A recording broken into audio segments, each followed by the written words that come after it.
We are the Nerdy Turtle Network. Hello, welcome to the Nerd Turtle Network. Today we're playing our, third session? It's been like 6 or 7 weeks and we managed to get to our third session of Icons of the Primes. I'll be your GM for the day, Jason, and with me as usual today will be Taylor playing Puppet. Howdy. Zach playing Helios. Pleasure. Thank you for joining us. Curtis as Sethagwa. Hola. Feel free to correct me anytime I say that name. Alright, I'm back. And Mike as Transmuter. Oh. Hi, everyone. Sorry, I was just fetching water. Mike, I had your window perfectly sized and you've done something to your phone. You shrank. Okay, no, He turned his phone. I'm back. He turned his phone. Okay, that's it. I'm just trying to figure out how to set zoom so that I see whoever is watching instead of just Curtis. No offense, Curtis, but oh, there we go. Gosh. Okay, now I've got it. Everyone should want to watch me.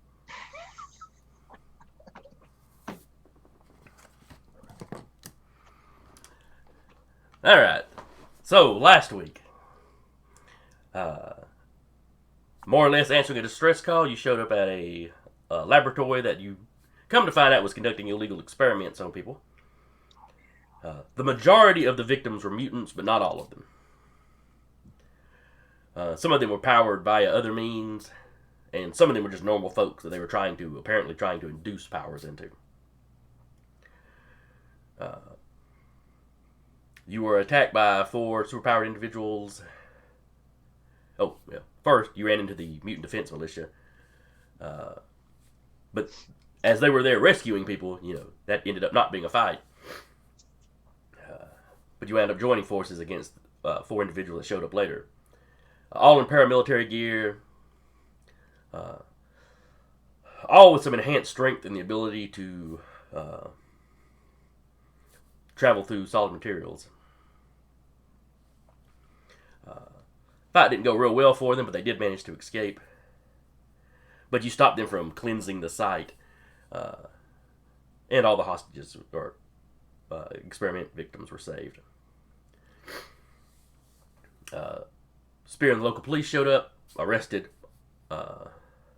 what survivors there were of the staff.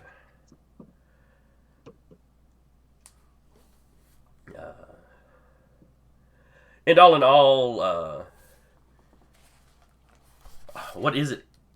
Seth calls her Grandma Niece. Yeah, grandma niece. Right. But yes, overall, she was pretty happy with your performance.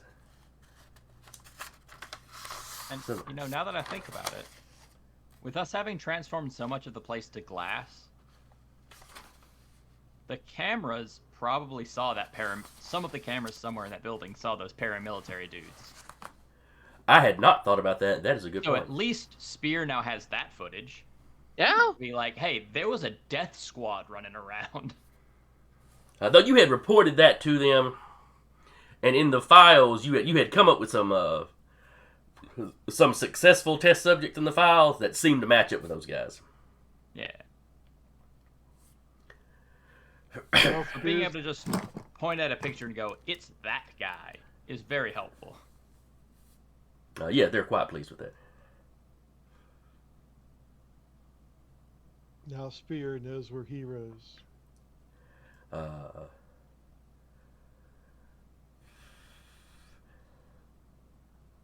Well, you've been doing hero stuff, so that's not too shocking.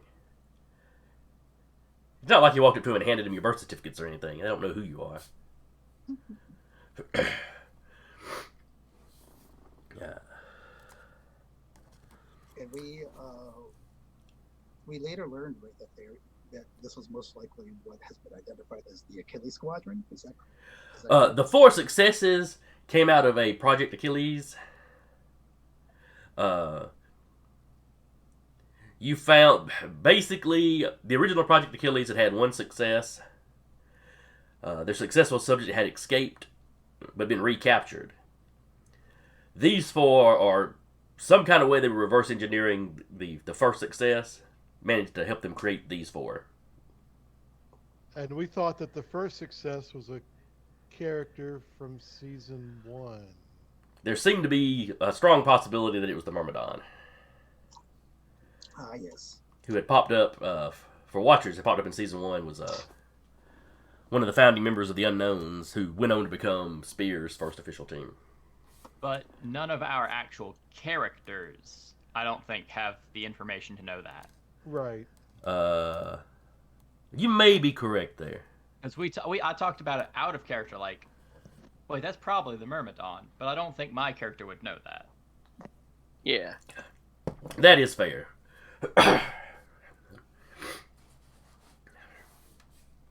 There's certainly no reason my character would. Yeah.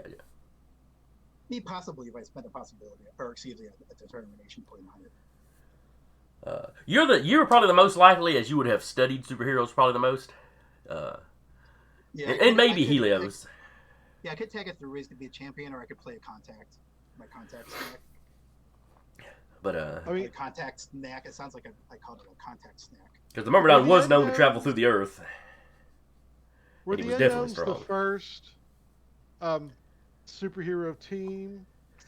They were the first like major team that popped up outside of like World War II. Oh. So- You had lots of that- independent. You've had lots of independent heroes. You've rarely had teams. Right. Okay. But I just think that would make it more likely that Mike might know who the Myrmidon or something about the Myrmidon. That's fair. That's fair. Though there's also the making the connection between the Myrmidon and these people. Right. Yeah. Once I made that connection, then I could But tie into my rules to learn more about the Myrmidon. But yeah, we'd still. because while these Achilles guys did seem to be super strong, they were not made of stone like the Myrmidon appeared to be. Kind of the case of just because Bob Ironside can throw a fire truck, that doesn't mean Jim Strongjaw, who can throw a tank, is related to Right. Bob Ironside. Like I said, now the Myrmidon was also known to travel through the Earth, so there's that as well. He would They often could appear confuse- speaking about Mother Gaia, presenting you with a hero. So They could confuse the Myrmidon with Landshark. that's another super strong guy that can burrow. Now think about it. Yeah. There is a surprising number of mole people in this setting. Well, we do Well, have that- rhinos, so. Okay. Yeah, we do have an underground race of beings, so... That is true. That is true. It all comes together.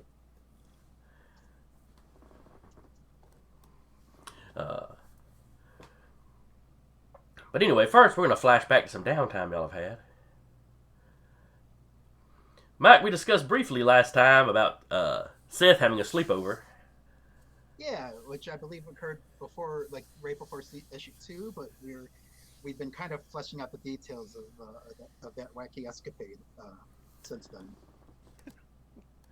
So what exactly went on the weekend or week, however long it was that Seth spent over at the transmitter's house? I would envision a week. Does that sound right with you, Curtis? Sure. So basically, Curtis, I think you started it, if I recall correctly, when you decided that Seth wanted to exercise his newfound fascination with his new extended family by kind of clinging onto Marcella for a week and coming over and visiting her, coming along when she returned home. And of course Seth clinging to her because she is the most easiest of the siblings to annoy. Absolutely. And that's just something that Seth enjoys doing. And we were talking about the behavior of Seth and his pet Reginald. Seth, of course, have no problem explaining to Marcella's family that Seth's own family doesn't even want to talk to him. They're terrified of him. But Reginald is basically the manifestation of all of Seth's antisocial, dark impulses. Like when you're wanting to give your coworkers the big double finger. So probably he's not housebroken. You know, peeing on the sectional sofa, leaving shadow stains. And you're talking about Reginald at this point, just to Yes, clarify. Reginald. Yeah, not Seth. And you know, and of course Reginald humping Marcella's stepdad's leg. But the thing about Seth is all of that stuff is always under the surface for him too. You know, he started out as a villain concept, so he still wrestles with what to do with those overpowering impulses. But you know, the shadows and Reginald manifest that for him mostly. Hmm. And and you would pick up pretty quickly that Simon, who is Marcella's stepfather, uh, his heart would have gone out to you right away. And in fact, it might have been his idea to extend your stay past like Marcella might have envisioned an overnight, but it was Simon, her stepdad, who said, you know, Steph, why don't you stay for a while? Because I think his heart would have really gone out to you after hearing about your family background and the fact that they're all terrified of you.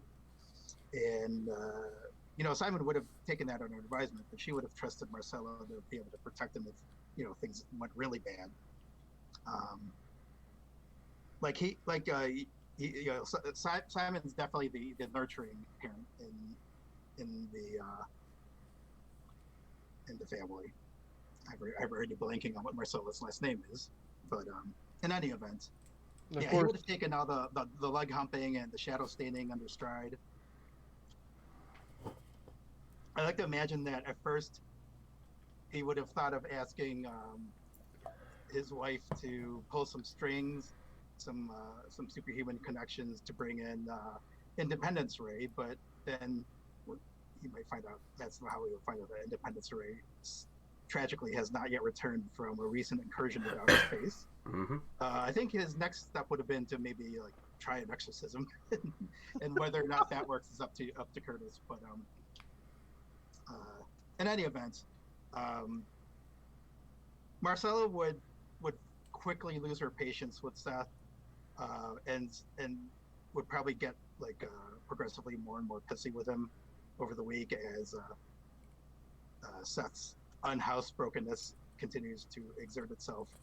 But as we were just discussing before the game session started, I think what would finally kind of like Marcella would hopefully I think Seth would finally like make a connection with Marcella.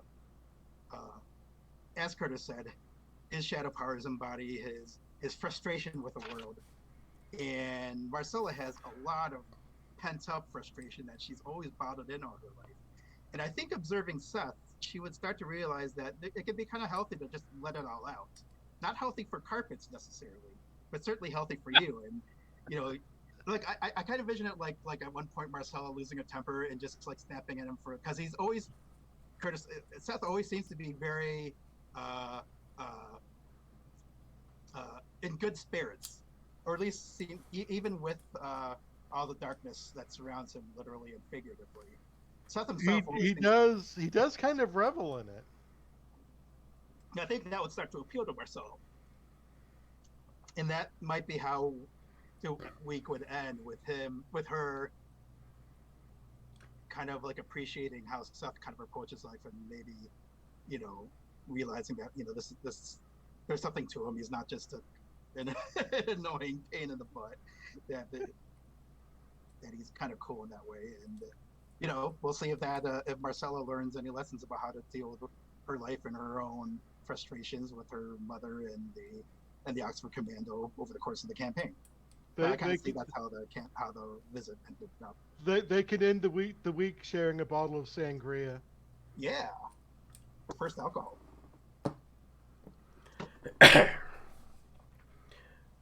Now, Helios and Puppet. What have y'all been doing in your downtime since the last adventure? I'll let Taylor go first. Puppet has been poring over the footage, the medical quote unquote footage of the test subjects. Okay. Because while he can't actually read, if he's watching the video, he'll say out loud what the doctor is doing and why.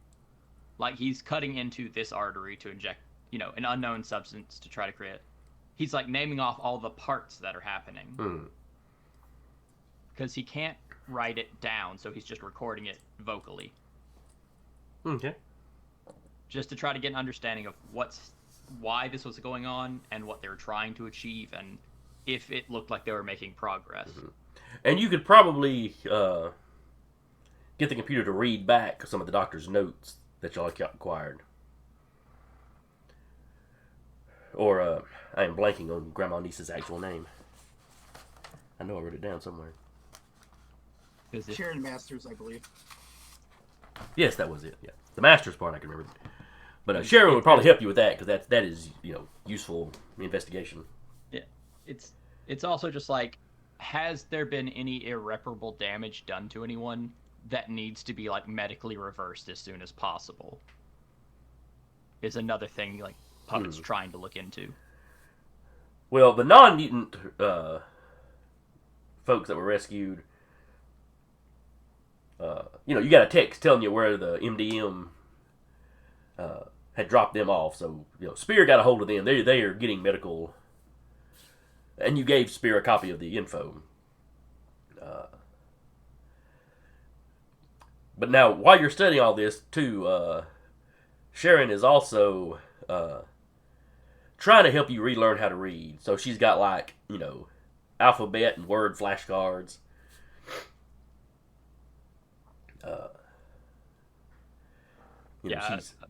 She's spending a lot of time with you because you're the one that doesn't have a home to go back to exactly.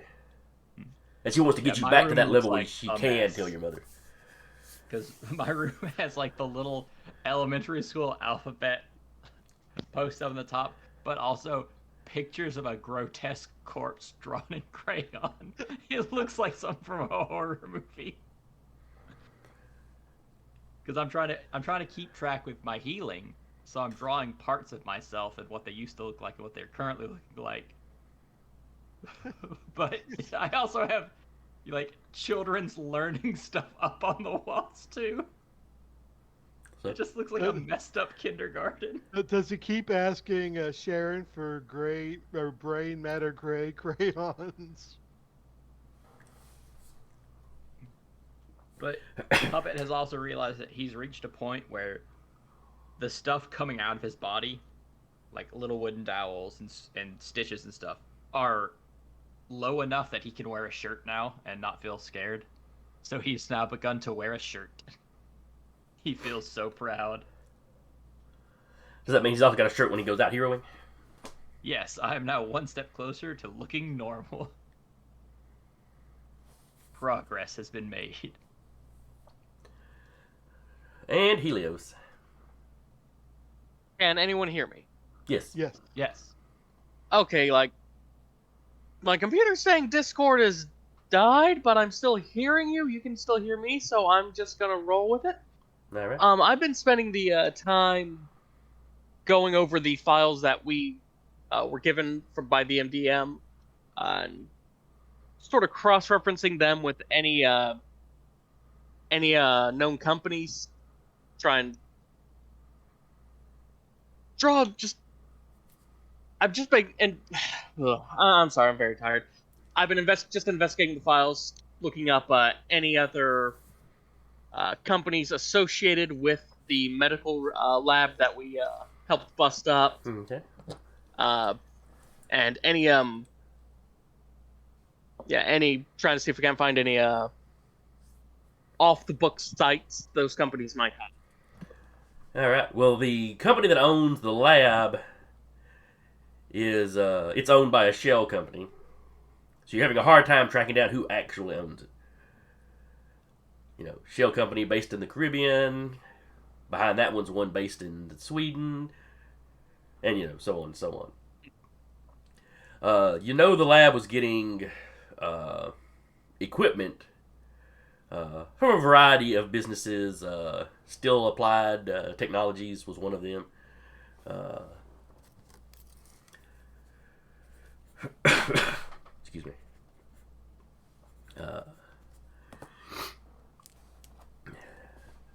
Of course, they had connections with a lot of just typical medical supply places. They went through a lot of latex gloves and stuff.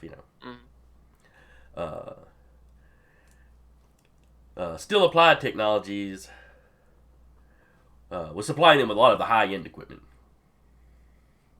But that's what Still does. I mean, they make high-end scientific equipment and so forth. Satellites, all kinds of stuff.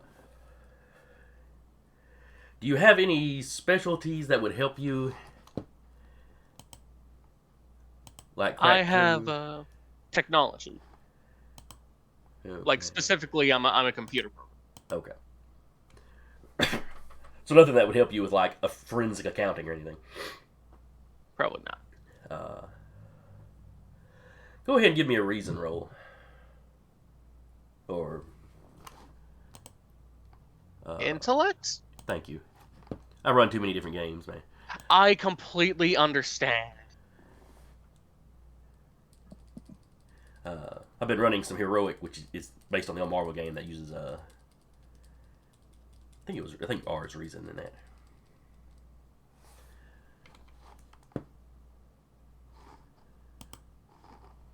Alright, so 7. Oh, I guess I need to roll a difficulty, don't I?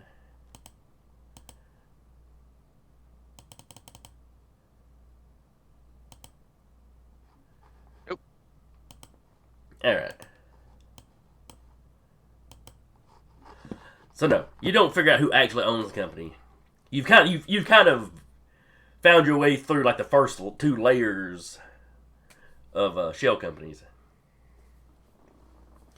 But whoever it is has gone to a lot of trouble to hide whoever's behind it. And where we mentioned the Achilles guy specifically, there was also other government programs that have all. It's like somebody has compiled them all into this one thing. The one involved with creating Squadron, that doctor is involved some kind of way. Or at least they were interested in acquiring him or something. There was a lot of technical information on Squadron.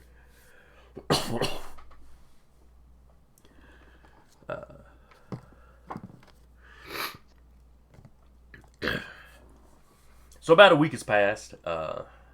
Sharon calls you all in, or maybe she calls you in like basically a day before you were going to show back up. You know, all meet back up for training anyway.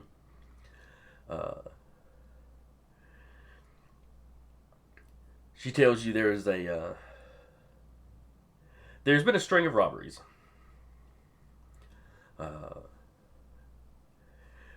Someone breaks into a bank, swaps a fair bit out of the vault, and there are certain things. The MO is the same. All the cameras turn off, but no alarms are triggered. No damage is done to the vault.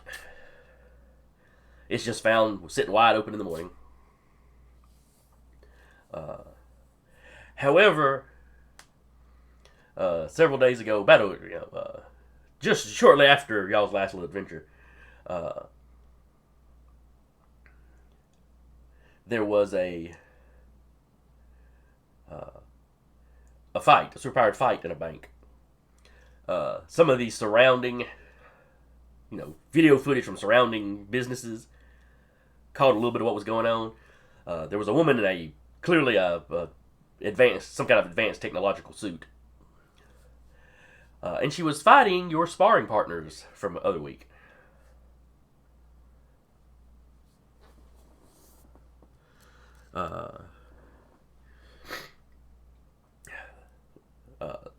Though hers was more of a fighting retreat. Almost as soon as she got out of the bank, where it was clear, she took flight. So she was battling the four super soldiers. Right. All right. In a bank, and she was. So were they?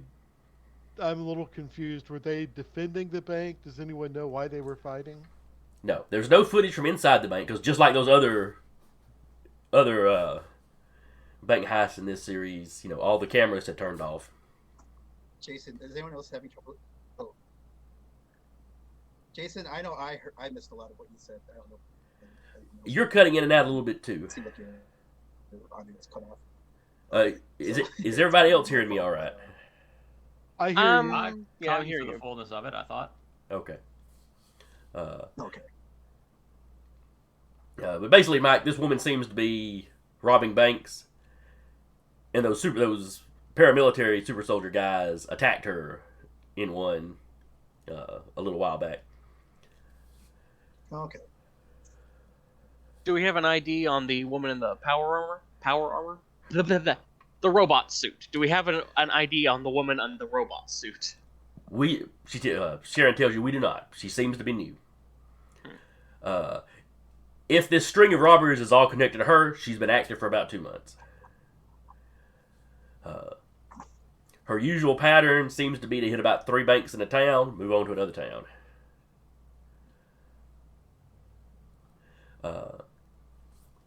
And for some reason, these super soldiers that we were fighting seem to be defending the bank. Possibly. Maybe. Sharon's like, honestly, I don't have a clue why they'd been there. Maybe they were defending the bank. Maybe they were going after her. Oh, well, that's a definite possibility. We know why the banks have lost power, like literally cut power lines or some sort of electrical interference. There's no signs of the power going off. Oh. The cameras just shut down. Oh. And where that should trigger alarms, it doesn't. Where the bank vault door is time locked, it shouldn't be capable of being opened. It's just open when they get there. Not damaged. Still functioning just fine. All right, so Almost should go ahead. Like I'm sorry. maybe everything was hacked and shut down. Possible. I mean, she's clearly got access to advanced technology, so that is a possibility. It's kind of where the police or where the FBI and Spear are kind of leaning. But the bank she was attacked at, that was the first bank in that city. And then just a couple of days ago, a bank was hit in a similar fashion in another town. So clearly being attacked must have rattled her, and she moved on. Are the banks all part of the same chain? No, it's a wide variety. It's almost always the largest couple of, it's usually the largest 3 banks in the town.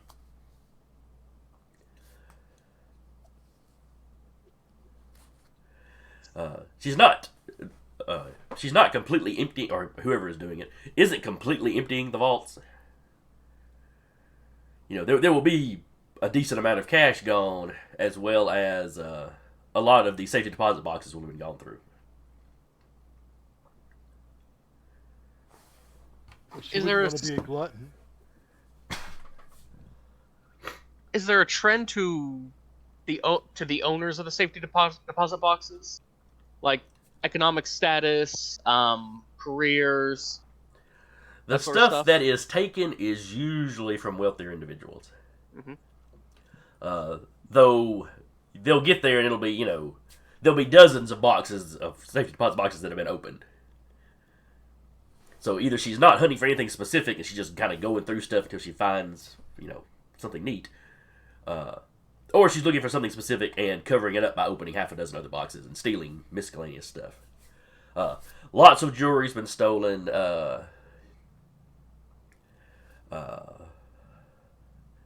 Let's see, jewelry. One man reported business paper, business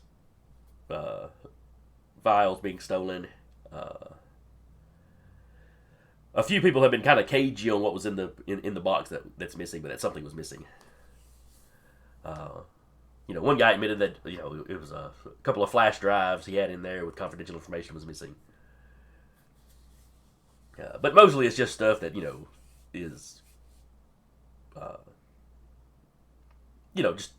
just worth money.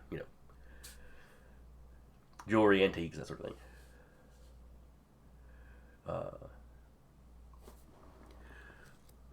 What Sharon is wanting out of you is she's hit one bank. her usual MO is to wait a handful of days, maybe a week before she hits the second one.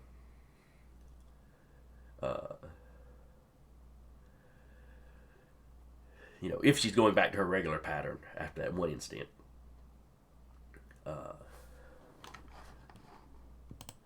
So what she wants you to do is stake out the bank. There is no guarantees as to what bank that she'll hit next. Following her pattern, the one I just put up on the screen is one of the ones likely to be targeted. She's got a list of other banks if y'all wanted to split up and cover multiple banks.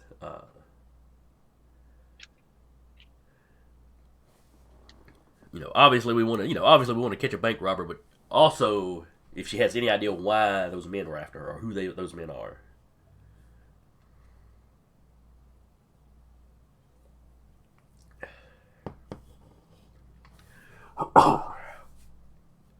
Yeah, I feel like splitting up would probably be your best bet. I know, even though we're never supposed to split up the team, I feel like in this case, because just if we're like, even if we're just each at one bank, we could just let everyone else know, and then everyone can converge, and then we could intervene as a team. Still, assuming everyone has.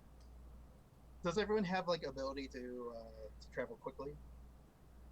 I have an assortment of movement powers. Who else does? I do not. I would have to stunt something. Like I generate a helium balloon on the fly. I can't die. I can't move to the grave. Quickly, Helios. Throw Puppet to the bank and then follow behind him, leaping. We do at least have a sedan at least. Or do we just wait or do we just all stay together until we get alerts and then just converge in a hurry in the sedan? I vote we stick together and just try and find just flip a coin, pick which bank she's most likely to target next, and then just wait it out there. And if we have to book it across the city, try and get to the other one. If that's the one she attacks, that's the one she does. Because with only one person having reliable movement powers, I don't want 1 to 2 people just getting caught with their pants down and maybe grossly outgunned while the others try and catch up. Presumably, those paramilitary guys are going to be doing the exact same thing we're doing. Mm-hmm. Except they already have the advantage of somehow catching up to her at least one time before. Which means they may have a way of tracking her that we don't.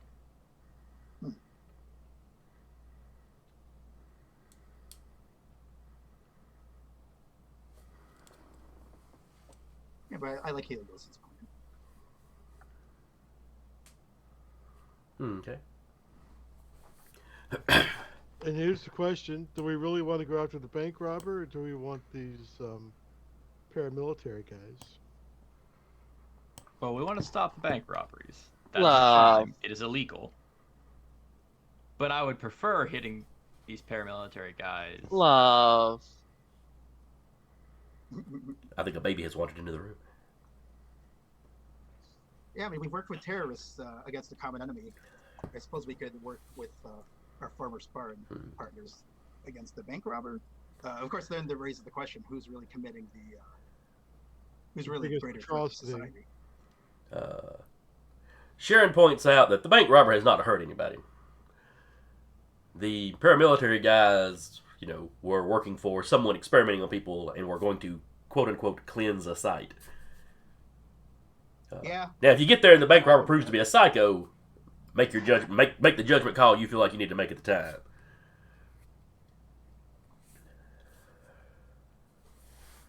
Yeah, I have to agree with Sharon on this one.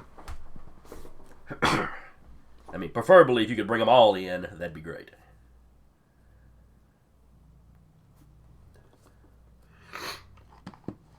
But in this business, you rarely get everything you want. True.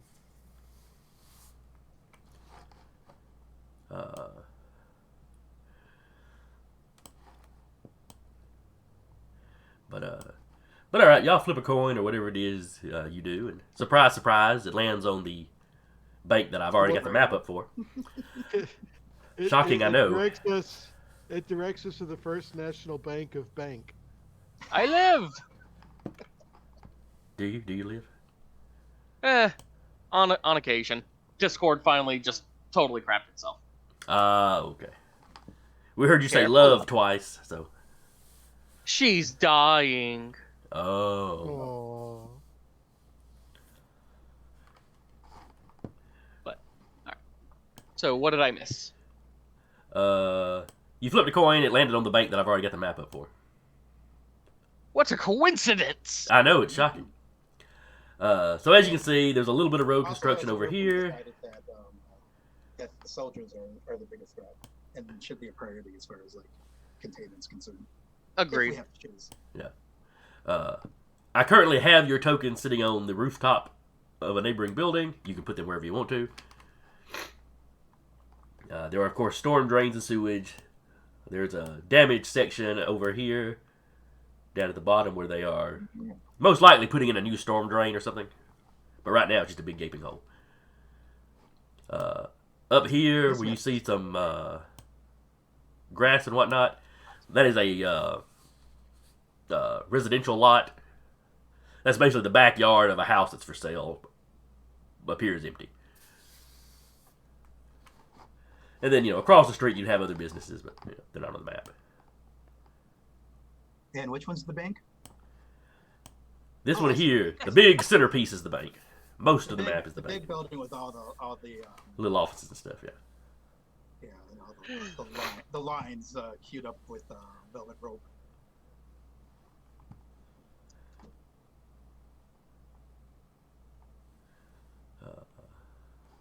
And then you got, the vault is basically right there. And Sharon's able to get you a layout of the bank.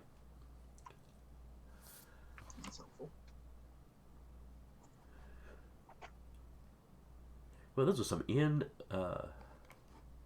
inconveniently placed bathrooms. Also, like, I mean, it's just way away from where the public would be. I hate how there's a baby changing station and only one of them.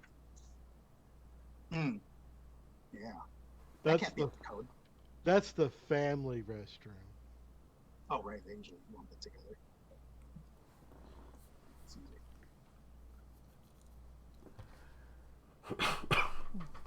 Oh, I see. That whole square is the bank. Okay. He's catching on. He's catching on that this entire building in the center is the bank.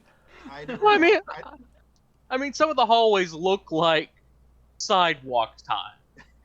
Yeah, they almost could be. Kind of plays with your mind a little bit. Don't tell the expert commander.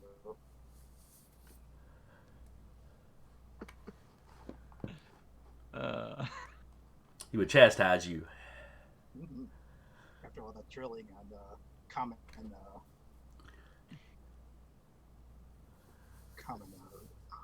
layouts of establishments. I mean, that probably would be part of my training, honestly, because how often do we have super fleets in a bank? It's kind of a tradition. I'd be surprised if the commando didn't have a mock-up bank somewhere. Yeah, on the Falcon Islands, right? His secret compound. Well, not. Here's the secret mock-up bank. After we train in it for 6 months, we sell it to the U.S. government to nuke it once, and then we build a new one. It's a great game. It worked great in the 50s.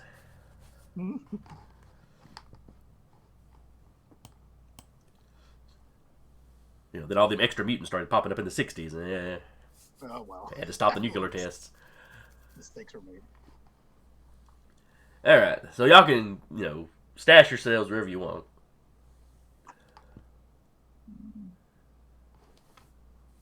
But That's a good question.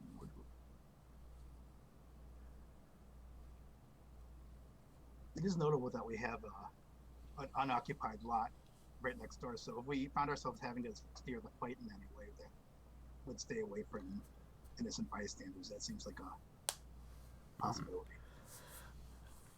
Thankfully, the robber always shows up after the banks are closed. Oh, okay. Oh, really? That's good information. Yeah, there's no eyewitnesses to anything either, Ah, except that time that she got chased out into the parking lot of that one bank, and then neighboring businesses caught her on film. And I'm gonna go ahead and point at the abandoned building. If the paramilitary dudes are staking this place out, that is probably where they are. oh, do we want to check it out? I do not want to be too close to that place. Do you want me to turn it to glass? Let's not have. You move every time I turn some place into glass. There are plenty of other banks that could be hit. I'm just saying, this one happens to have an abandoned house nearby. If I was staking the place out illegally, I'd be in the abandoned house. And if they are there, we don't want to alert them that we're here, because they'll know that trick.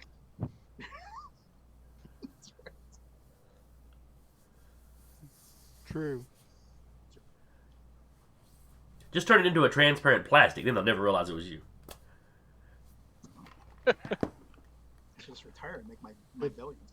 If it had been glass, we would have known who it was, but no. Just transform all of it to one-way brick, so we can see in, but they can't see out. Oh, that'll be at least 2 rounds. All right, so where are y'all gonna camp out for your stakeout? I feel Y'all like have any maybe, thoughts? maybe,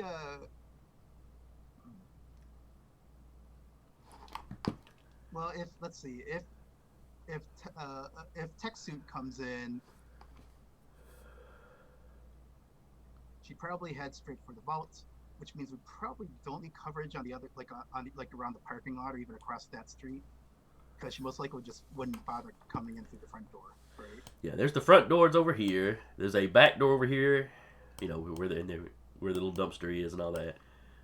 Hey, Helios, you can fly and you have super strength, right?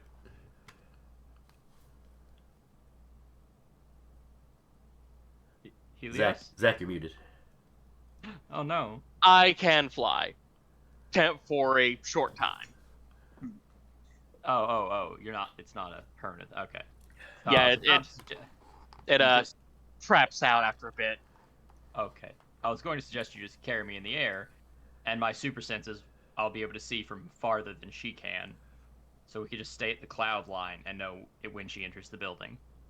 But alright, if it's time limited, it's time limited. Yeah, I may put. I think I'll have transmitter at the corner because I have a wonder. I'm wondering if Tech Suit might try to come up through that construction hole, like if she wants to approach underground.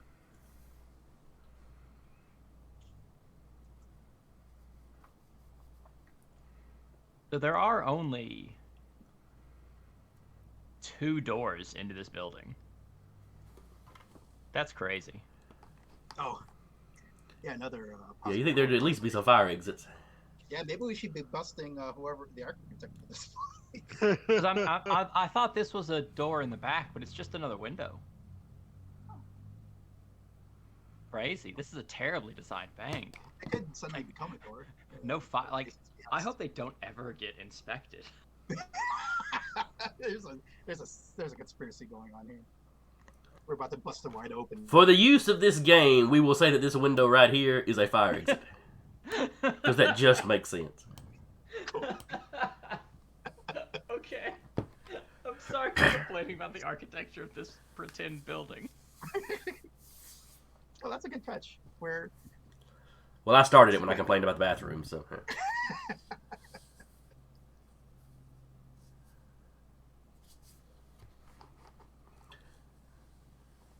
Well, I think if Seth is his shadow form, oh, he should not have any trouble getting into the bank. And I ought to be able to wait inside if anyone's coming. you could get into the vault if you're really good. Alright, so you're going to try to sneak in during the day. Using your shadow form. Okay. How are you gonna try to get into the vault?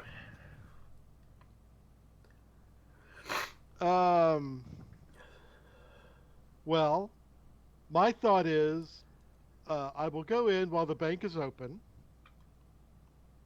as a human. I'll go into the obnoxiously placed bathroom, Okay. go into shadow form, and from there, most banks usually leave their vaults are wide open during the day. Are they? Yes. Okay. Um, certainly the ones I've used have been. Though usually the entrance to the vaults are like somewhere the public can't easily get to, Right, Sure. right, as, right. as opposed to this bank. But as a shadow, it should be easier for me to creep along unnoticed. But now, best I recall, you don't really change your shape. You're still a human-shaped shadow. That could be. Oh, well, that would be a little more obvious. Could you actually hide with? Now, your shadow? you could be up against a wall. You know, you're basically two-dimensional up against a wall.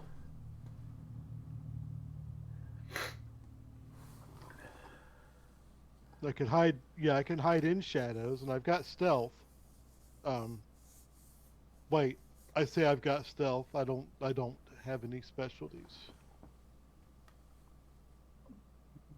Okay. So getting right into the vault is probably not going to actually work. Well, if you do the bathroom thing, when you go into the bathroom, you would see that there are two guards. During the day, there are two guards on either side of the vault door. I could always try. You know, like I'm Peter Pan's shadow, and just walk with someone's shadow into the vault. You could certainly try that. I don't know how well that would work because you're gonna have a shadow with 4 arms at some point. Well, you tuck your arms in. Right.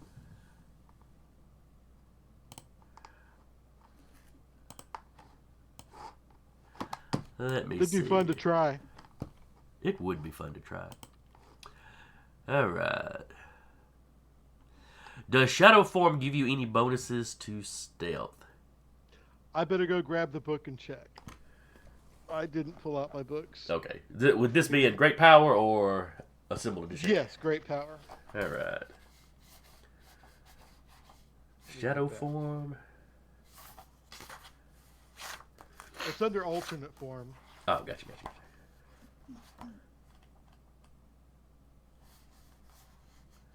Alter ego, alternate form. Shadow form. You have no strength, you fail strength checks. Gain immunity to physical attacks except for light based. You have wall crawling, 2D capabilities of dimension control, and the invisibility power limited to while you are surrounded by shadow or dim light.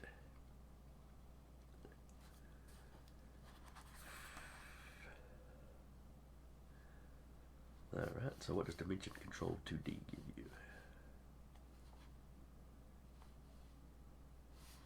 Dimension control 2D. You are a flat image of yourself. You can slip through any crack or opening that accommodates your width. And you have invisibility when viewed from the side. As an extra, you can develop the slashing power equal to your level. Yada, yada, yada. Okay. Excuse me.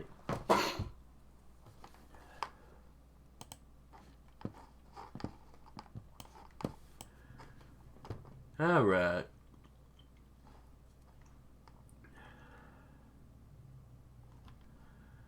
Let's see here.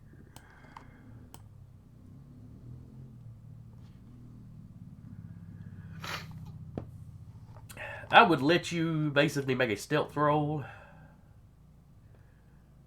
But if you wanted to use your shadow form rank instead of your agility. Okay. Yeah, because it's going to be higher than my Or excuse me, your coordination. Okay. Excuse me just 1 second. Let's do it.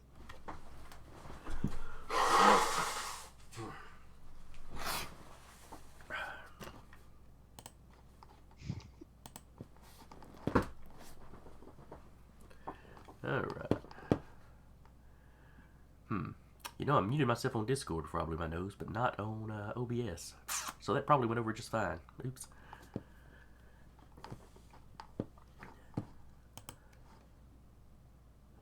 Let me know when you're ready to roll. Yeah, anytime you're ready. Let me He's roll got- the awareness for the guards.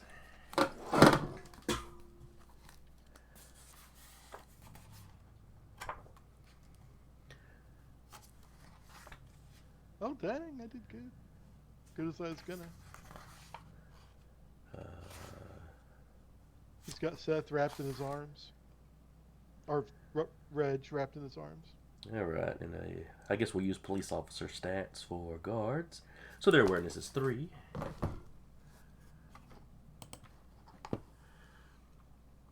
Alright, so the guards got a 6.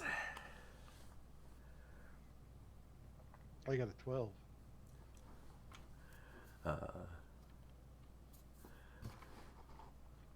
So you wait until somebody's rounding this corner. You slip out of the bathroom up against this wall. And then you kind of round that corner. You try to kind of follow in their shadow. Right. And the 2 guards standing with their backs to the wall certainly don't notice. And you manage to stay in sync good enough that the bank clerk coming back there doesn't see. And then once you slip into the bank, it's easy to just stay on the opposite side of a stack, or find a shadowy corner and just kind of hunch down in it.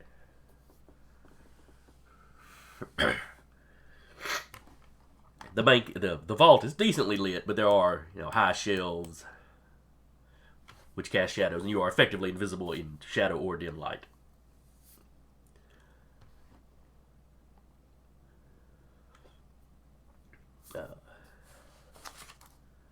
If nothing else, I would imagine there's something I can hide behind. All right. So Transmuter is staying at the edge of the building here, watching this hole. Seth himself is in the vault. What are Puppet and Helios? Where y'all staking out? Honestly, yes, I am unmuted this time. Yes, you are.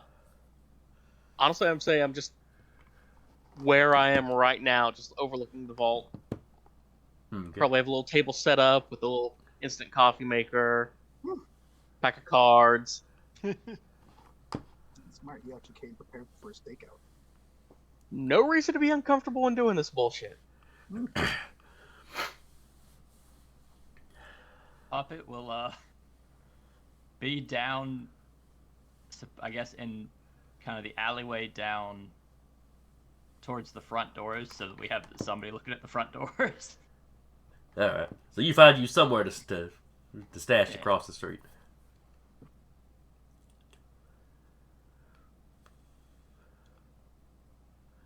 Alrighty. So the stakeout actually goes for. Oh, what's that, Curtis? I was gonna say we've got communicators to Yes, you do. talk to one another, right? Yep. And Sharon is in the sedan parked outside just outside of town. So as soon as you signal her that you've engaged, she'll start heading this way.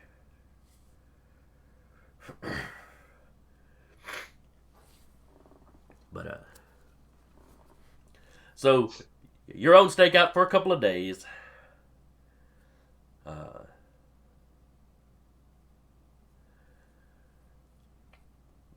So I'm assuming Seth is going to have to sneak out and eat occasionally, sneak back in. Yeah.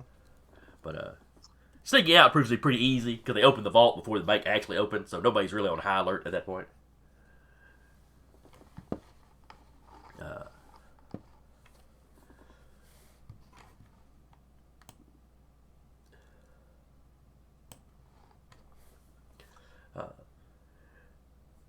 But eventually, you have one. Do y'all ever check out that abandoned house you were talking about checking out? Well, not abandoned, the for sale house. Do we take that risk?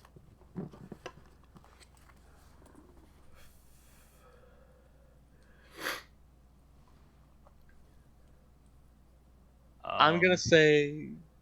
Go ahead. Do we have any particular reason to? Other than we Something. think it would be a good place for the paramilitary group to stake out the bank.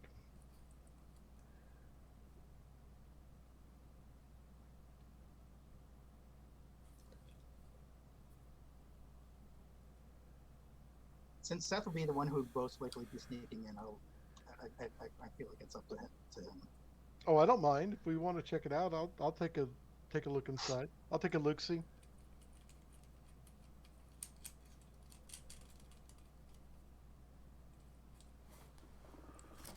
Come on, Reg, let's go.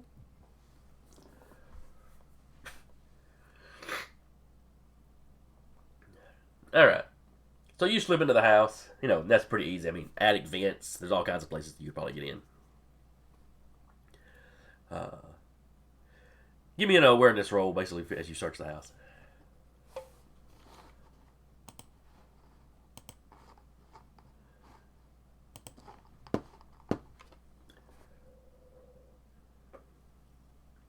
Not so good.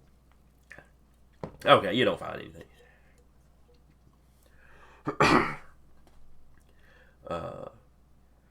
The upper floors are a little dusty. The lower floor is not as dusty, but you know, maybe they've been showing off the house and people have been coming through there. But you don't find there's nobody in there. You don't find any telltale signs, any obvious signs of that anybody's been inhabiting it lately. Okay. But a couple of days after you started the stakeout, or I should say, one of the nights,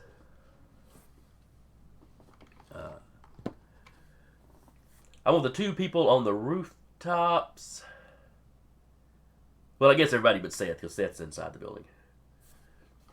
To give me awareness rolls. Lucky number 6. Oh! Let's see.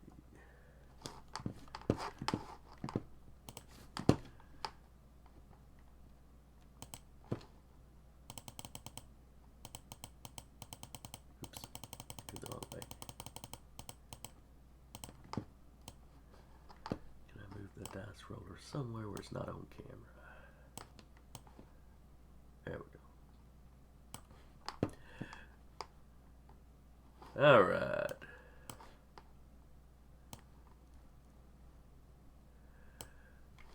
So 11 is the number to beat. We've got 2 10s. Puppet, did you roll? I have not. All right, roll me an awareness. You want to beat an 11. I can't. Ooh, Oof. not with a 1 on the dice, no. Oh, well, Oh, no. wow. Well, I mean, I also have a 1 as the stat. Fair enough.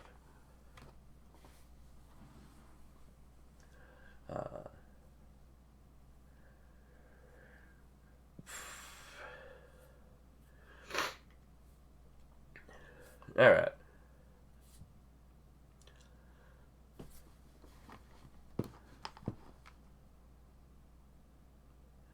So, don't worry about it. Y'all don't notice nothing. Nothing's going on. Nothing's happening. Nothing at all. Nothing to concern yourself with. Seth, the vault door opens. Ooh. Who is it? Or what do I see? You see a woman in blue armor. She's got a, blue tinted transparent faceplate. So you can see the woman's face up in there, but not. You wouldn't necessarily be able to pick her out in a lineup. You know, it's the color is obscuring enough.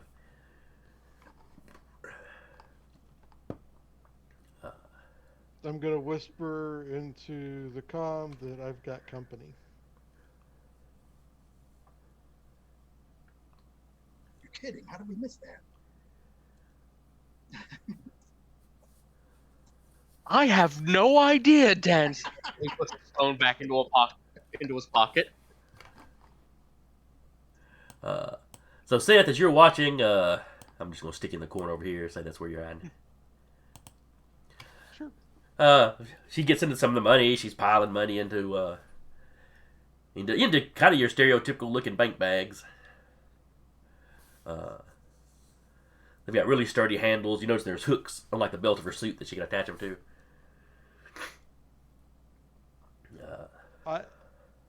Can I sneak around and position myself behind her? Sure. Give me a stealth roll. Are you in shadow form? Yes. Okay. What is her awareness? Awareness is pretty good. I should say so.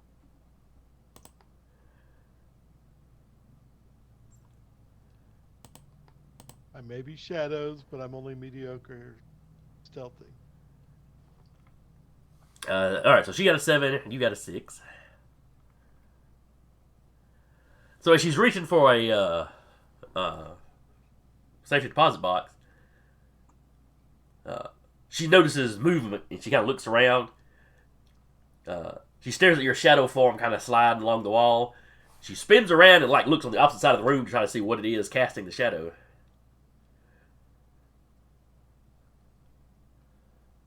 I kind of want to whisper to her, "Hey, you find anything good?" Do you? Yes, I'm going to do that. Well, I haven't started opening the boxes yet. I mean, the cash is pretty good. If you want some, help yourself. I got the bag I'm after.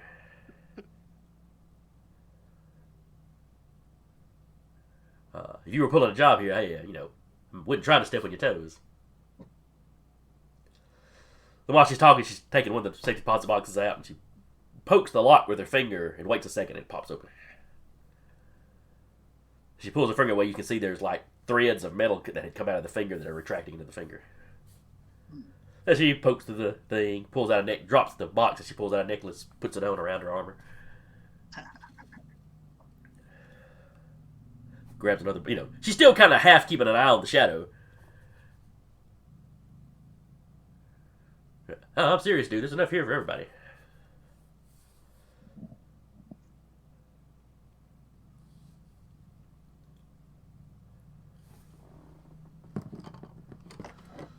Alright, so what are y'all doing? I'm gonna signal for my sister to just come on over here and I'll get us down. And my plan is to just careen through the wall. And through a bank vault wall. Yes. Well, actually, it'd probably be easier just to go through the ceiling, wouldn't it? It might be easier for me to turn that wall into oxygen. Can we not destroy the building, please? One day Why I'm not? gonna be able to crash through a wall and nobody's gonna guess my decision. More damage to this bank than what they're losing from the theft. I can fix it. I can fix it up right away, just as easily. After the fact. Will the color match? I just want to point out, Puppet's not there. Puppet's on the other side of the street. We have communicators. Yes, that's fine. But does Helios announce that he's going to bust through the wall, or does he just grab transmuter? Yeah, I say what my plan is. Oh, okay. Over the open call. I'd probably just evaporate the wall right before we hit it. All right, give me a.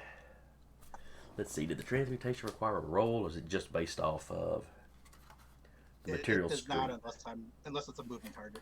Gotcha. And you've got your transmutation is like freakishly high, isn't it? Yeah, I was preparing for widescreen building sized action. So certainly getting us into the vault shouldn't be a problem. No. That's yeah. So yes, you make a. Do you take the whole wall or just a good door size section? Yeah, just enough to pass through. All right.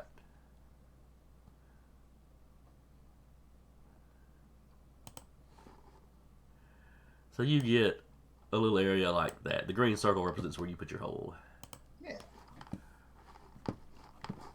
And then let's zip down here to Puppet. How is Puppet proceeding?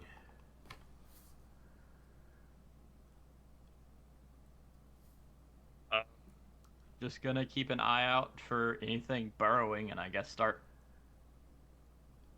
walking past this hole in the ground. All right.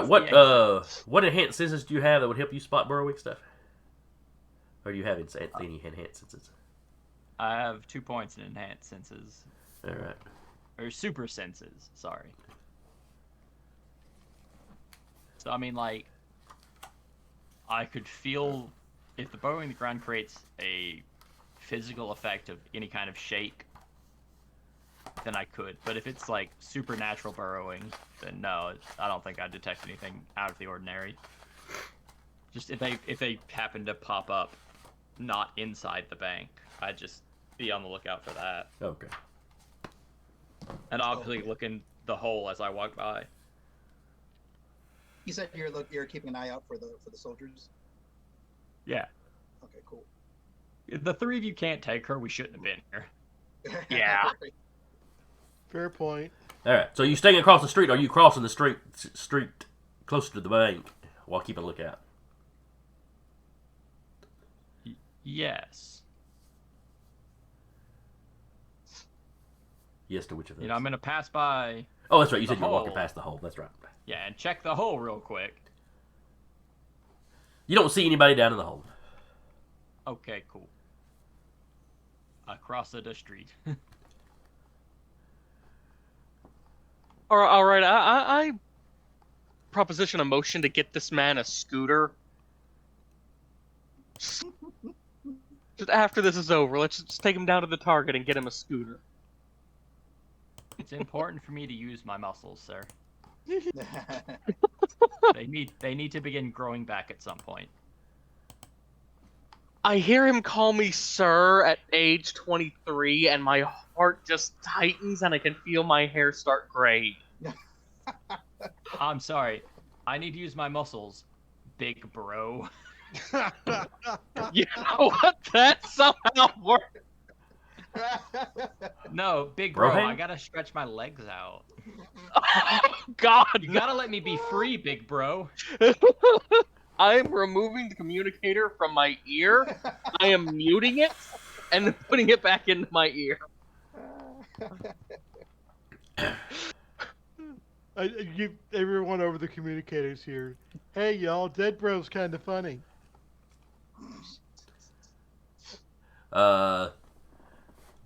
So the armored woman, a hole appears in the wall. Two people clearly in hero costumes walking in. She looked over accusingly at the shadow. You're not here to rob the place, are you? We might be, you don't know.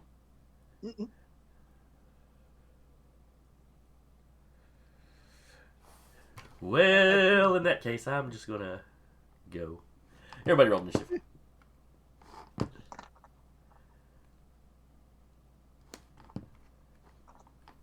Initiative. Alright, what is her coordination? So we gotta find out if Google Docs has got a dark mode.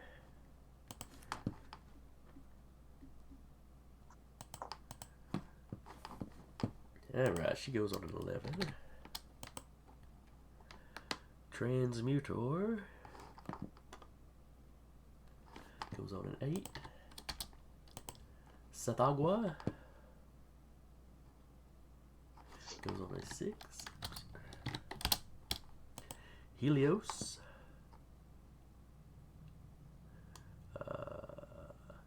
is that 6 your initiative, Helios? Yes, sir. Okay. Alright. And then I'm going going to roll 3 more dice, 4 more dice for no particular reason.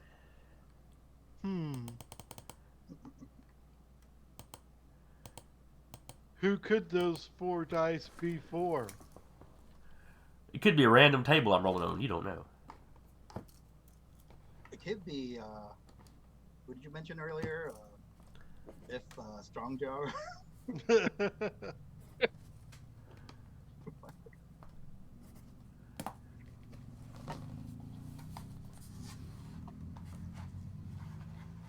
Alright. It's actually the 4 hyper-intelligent rats controlling her robot suit. Oh. Like They're a all larcenous trained by an old ratatouille. turtle in martial In a arts. trench coat. Or the mice from the old Voltron cartoon that had their own lion. It was just a little one.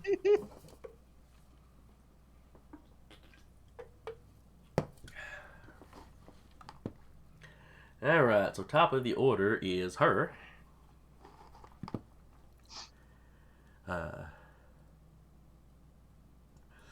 And she tells you, well, if you're here to rob the place, I will let y'all have it. Sorry, step on your gig. And she is out the door, pushing the vault door shut as she steps out.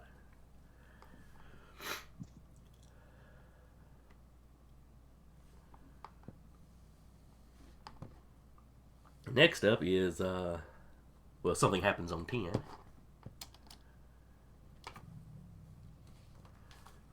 Did she just enclose us in the vault? Well, She did. you got a hole in the back of the vault, but yeah, she shut the door. She closed the door because she has home training, unlike some people. Now she's still wearing that necklace and still has that bag of money attached to her belt, so Yeah. But she has generously chosen to let the rest of you have whatever else is in here. I take offense to that. I like a nice breeze going through the house. I wasn't calling anyone out specifically.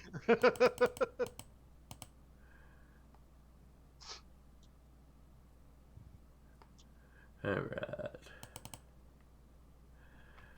Transmuter, I need you to give me a prowess roll.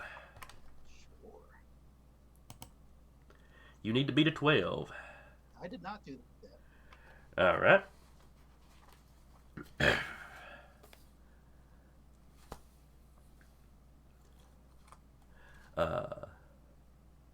And whatever this is, I can't use my power defense because it's waylaying me by surprise.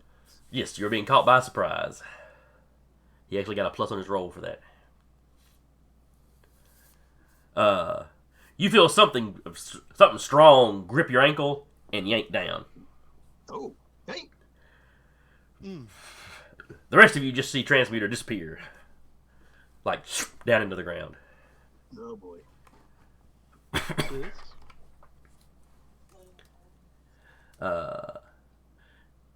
Next up is somebody on a 9.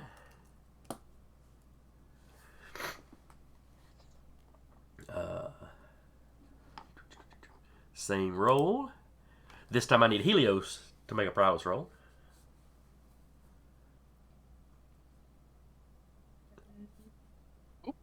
Oh, that's not good.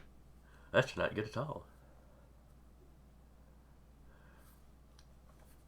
You go shoop through the floor. Seth, you've just seen 2 of your siblings. Give me an awareness roll, Seth. Will do. Need a 7 or better. Probably not going to happen. Nope. Nope, you just see them sink to the floor. There's a brief second of a surprised look on their face, and then they're just zoop. The floor seems undisturbed. Oh man, they got some new powers. I thought they always had phasing of some kind. Oh, I meant you two. Oh. That was Seth saying that. Oh. Over the radio, so what, the communists are on, so what would Puppet think of that statement?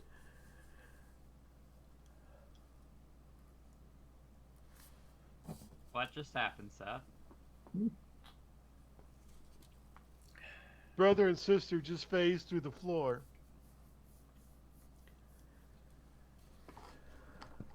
I'm pretty sure they got pulled through the floor. I rolled an 8 on an intellect check to say that. Very good, very good. Let's see. After that 9, it is Transmuter's turn. All right, what do I see? Nothing. It is pitch black. Oh boy. You wow. feel the hand. Once you got yanked through, the hand let go of you, Oh, dude. So and I'm you seem to be just encased in something. Okay. Do I freak out? I hope I don't freak out. Unless. Do you have anything? Is your character claustrophobic? Does she have any of her qualities? I'm not specifically claustrophobic, but. I mean, anybody might be briefly in this situation. Yeah, I guess I always kind of had. It's not like a full-on quality, but I always kind of envisioned that this is a character who is so focused on like the training that if anything she's never trained before comes up, she could be prone to not being able to adapt so well.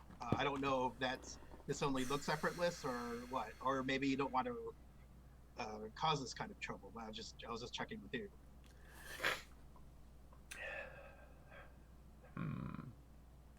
Very well. Would you like some trouble? Would you like a determination point? Yeah, since I always only start with the 1, I feel like All right. like having more would be. Then I think yes. it's interesting when it happens. For a moment, you're encased in something solid. You can't move. You can't even expand your chest enough to try breathing. Right. So for a few seconds, at least, panic just sets in. You lose this round. Sure. Helios, would you like a determination point? Sure. You too find yourself, encased in something. In both cases, the two of you can probably feel in your face makes you think of concrete. So yeah, you two have that moment of, can't get any leverage for a second, or, doesn't feel like getting leverage for a second. Can't breathe. So you lose this round as well. All right. Then after that was Transmuter's turn. Then it was Seth, Helios, and the other two whoever's all going 6s. So Well, Helios loses his move. What does Seth do? Looks like Seth is away from. Wait a second. Have I not put Puppet in the initiative? I have not put Puppet in the initiative. Oh, that's sad. What was your initiative, Puppet? 3. Okay, well then I haven't skipped you yet, at least. No. I assumed I go last. Who else was tied with Seth? But so Seth, what are you doing? Oh, Seth is back. Oh, I hadn't even noticed it. I was busy dealing with y'all. I hadn't noticed he'd left. Don't tell him I said that.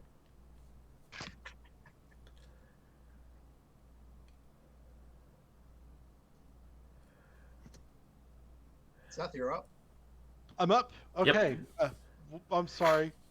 That's fine. We skipped our turns because we're freaking out being encased underground. So they took a trouble and got a determination point. My shadow bladder was feeling kind of weak. So they have disappeared, Mm-hmm. and that's all I've seen. Yep. Puppet has over the radio told you that he's pretty sure when you said something like they got new powers, he's pretty sure they got pulled underground. As best as Shadow can, I'm going to bang on the floor where they disappeared. It's not going to help. I don't have any way to follow them.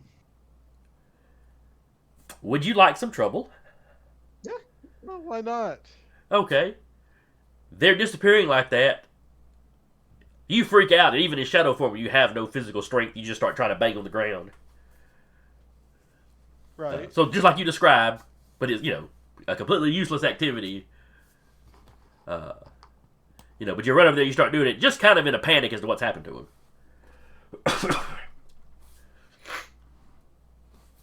Like, sis, brother, and might get the attention of whoever took them. After you, let's see, technically it goes you and then Helios. Helios gave up his turn.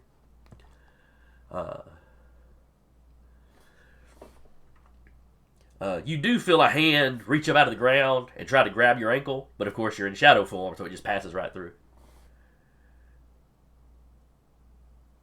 And then it kind of like, kind of grabs around like, like you can't figure out how it missed you, and then pulls the hand back down. Not up long enough for me to whack. No, because you've given up this round. Yep. Does he at least see that, or does he? He does. He felt it and glanced down and saw it. And it's a hand, glove like the paramilitary guys were wearing. So if any of you had any doubts as to who's doing this, which I'm sure you didn't, but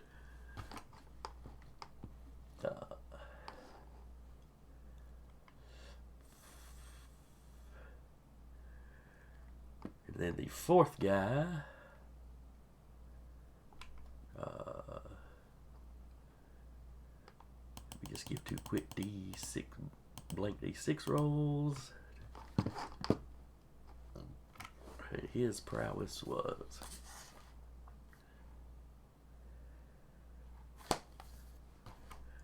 and hers is okay. So you're all shut in the vault, so y'all don't hear anything going on out in the hallway. Let me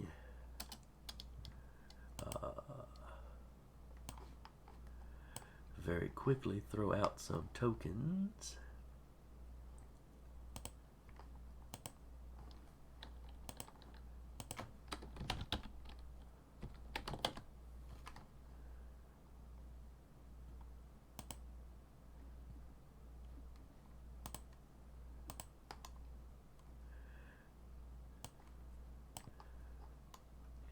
Let's see.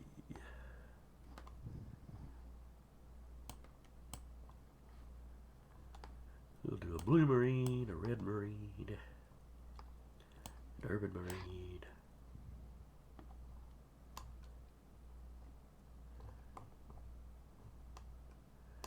Practically a paramilitary Dr. Seuss novel outside.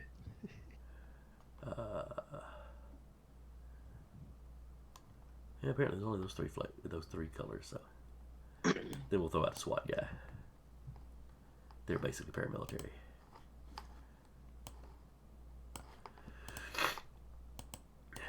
Alright. So I'm going to place them outside, but, they're obviously underground, close to y'all. Yeah, for the most part. And then I'll add their turns. While I'm doing that, Puppet, what are you doing? It is your turn. Well, I heard the I'll let y'all get to it, and then them getting pulled down. Yep. Mentally, I know Helios can break through it. I know Transmuter can transform it. Seth didn't get grabbed.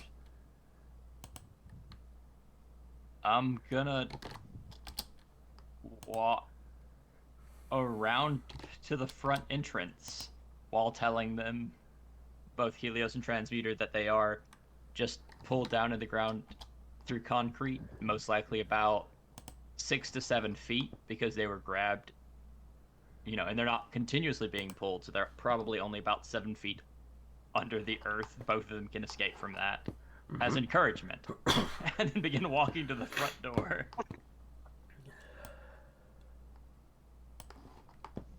Because if the military people are there, she's not going to try to escape through the fire exit. She's going to try to go through the path that gets her away from them first.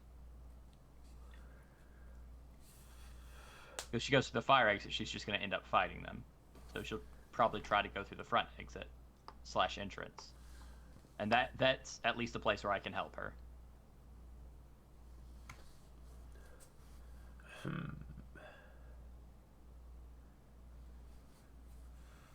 I don't know, the fire exit door is a lot closer.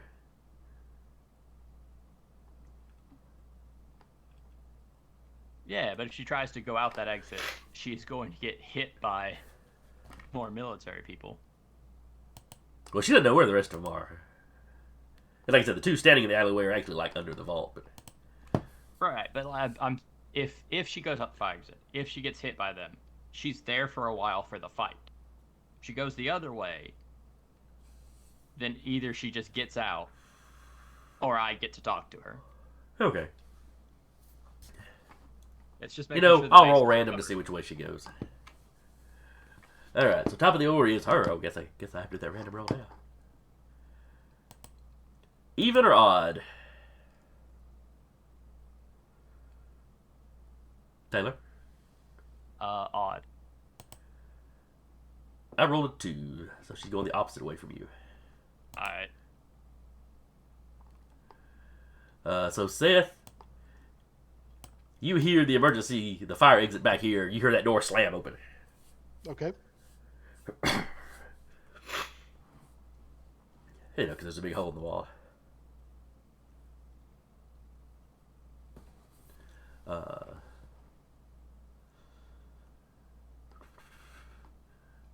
And then you hear, well, you might have heard the sound of some sort of energy blasts in the distance, and then you hear the door slam open. Because she attacked before she ran off. All right. Alright, next up is the guy that went after Transmuter.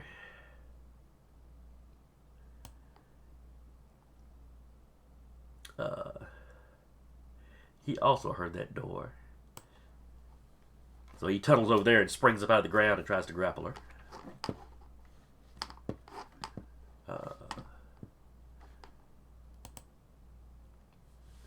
So he got a 9.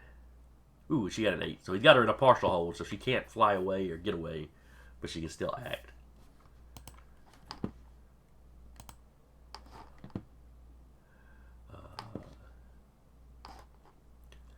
His buddy's going to come over there and try to assist him.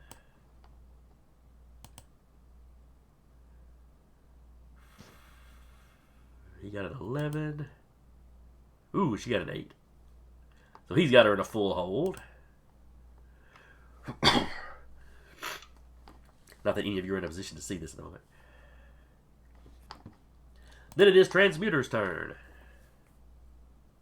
All right. So now that I've been fully informed by Puppet about what's happened to, I guess, me and Helios, according to Puppet, she can, now that she's got better situational awareness, she can calm down and use her transmutation to open up. Actually,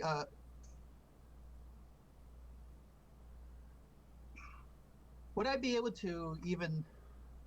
Yeah, it might. If I just open up the space above me, or the earth above me, transmute it into again to oxygen. I still got a 6-foot hole I need to climb on, but I guess I could do that. Yeah, I'm athletic. Yeah, you probably got some kind of baseline parkour training. Or you can transmute it with like a stutter step inside of it. I thought about that. I was wondering if that might require a stunting of some kind, that kind of fine granular. I mean, I don't know what Jason would say, but I would make you make a roll. Transmuting the material is not a problem for you. Mm-hmm. You'd have to make a roll to get, usable steps. Yeah. But I'll have to roll anyway, so I think I might just open it up and then just climb out with whatever ability you deem fit. And I do have 3 ranks of athletics, so I'm hoping that won't be a problem. Okay. So I think I might just do the easy thing and just. I'm aware that Helios is trapped under too, right? Yes. Puppet spoke like Helios had done that too. Yeah, and I remember where he was standing. Yeah, he was standing right next to you, just right to your left. Yeah, so I'll just try to make sure to open up enough space for the both of us. Okay. Yeah. Thank you. So we're both exposed to getting to the vault again. And then I don't know, I could either climb up on my own or. I could just jump us out. Yeah, that might be the best way to do it, in fact. So you open up above you. You realize you were only about 4 feet below the surface.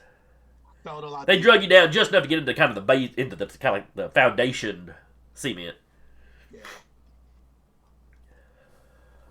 it is cement too. Where is it? Oh, here's a question: is it just one element, or is it like if it's a mixture of elements, that alone could like make it longer for me to get out because technically I can only transmute one element at a time into another element. Is it one element or one item? I I believe it's the rules say element, so let me confirm that. That seems oddly limiting.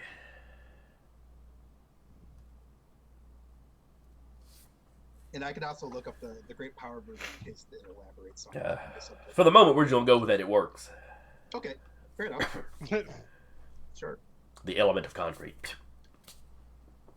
All right, so you have Plus, it's basically turning non-living materials into different non-living materials. So the word material could very well be a mixture. yeah. That sounds a little broader than. Plus, it's icons, so you don't want to get too granular. Right, right. Cool. Remember, fast helicopter is one of their measurements. Yeah, I was about to say it could be the element fast helicopter. Oh, here we go. So, sorry, but a quick update. Great Powers says you can transform chemical elements and compounds by touch. So there it is. Okay. All right, so that is Transmuter's turn. You and Helios are essentially free, standing in, you got like a little 4 foot something you gotta pull yourself up from. And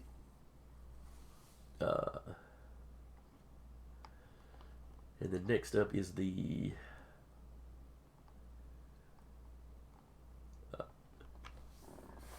Okay, those two guys go on 6s, but I always let heroes go before villains on a tie.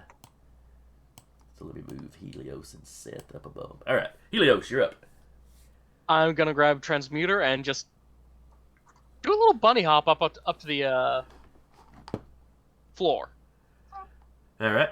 Are you wanting to land inside the safe here, or like just right out here on the street behind the hole? Inside the safe. All right. All right, y'all are up there with Seth now. And Seth will be relieved to see his sister and brother return. And I will let them know that the fight is outside the fire escape. And I will climb up the wall and go out the hole in the ceiling. Well, the hole's in the wall. Oh, I don't know why I thought it was in the ceiling. I'm sorry. I talked about crashing through the ceiling. Yeah, and the way the circle looks, I can kind of see where that.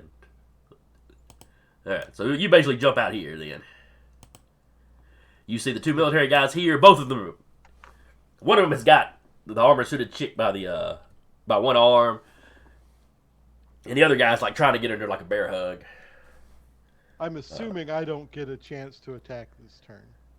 All you did was move. No, you still got something. You can still take an action. Okay. And you got enough movement, you can get to them. They're all in kind of the same area. Okay, so. yeah, I will move and I will attack one of the paramilitary guys. All right, the one that's got her in a partial, or the one that's got her in like a full hold. The one that's got her in a full hold. Okay, that is this guy here in the blue. Move up there, and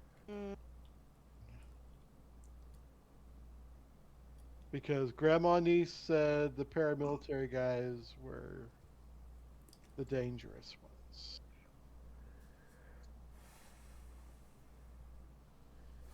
All right, use Shadow Strike,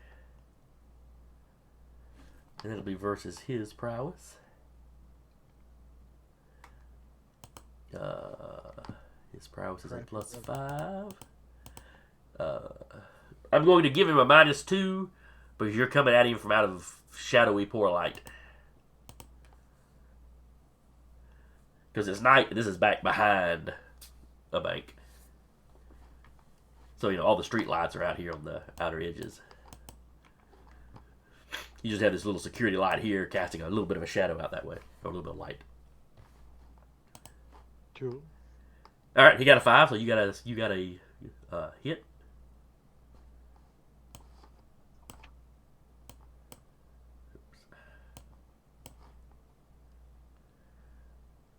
I wish you could pop the dice roller on this thing out like you can the character sheets. That'd be so nice. Yeah, that would be nice, wouldn't it? Mm-hmm.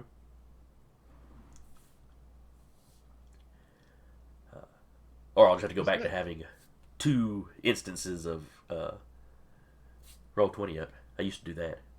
I'd have the Game Master one that I was manipulating, and then I'd have like an extra fake player cam bot that would be the one I recorded.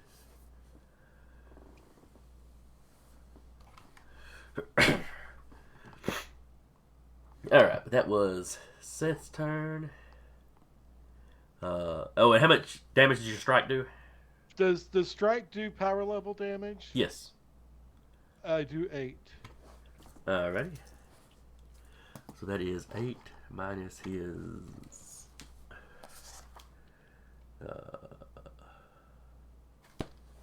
That's slashing damage for what that's worth. Alright. He's got 10 stamina. Not no more. Nope, not no more. 8. And he just took 8 minus his damage reduction.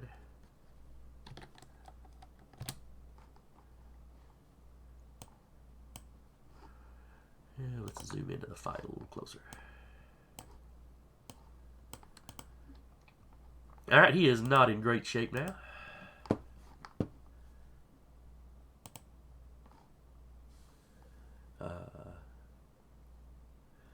Next up is the one that was trying to grab you earlier.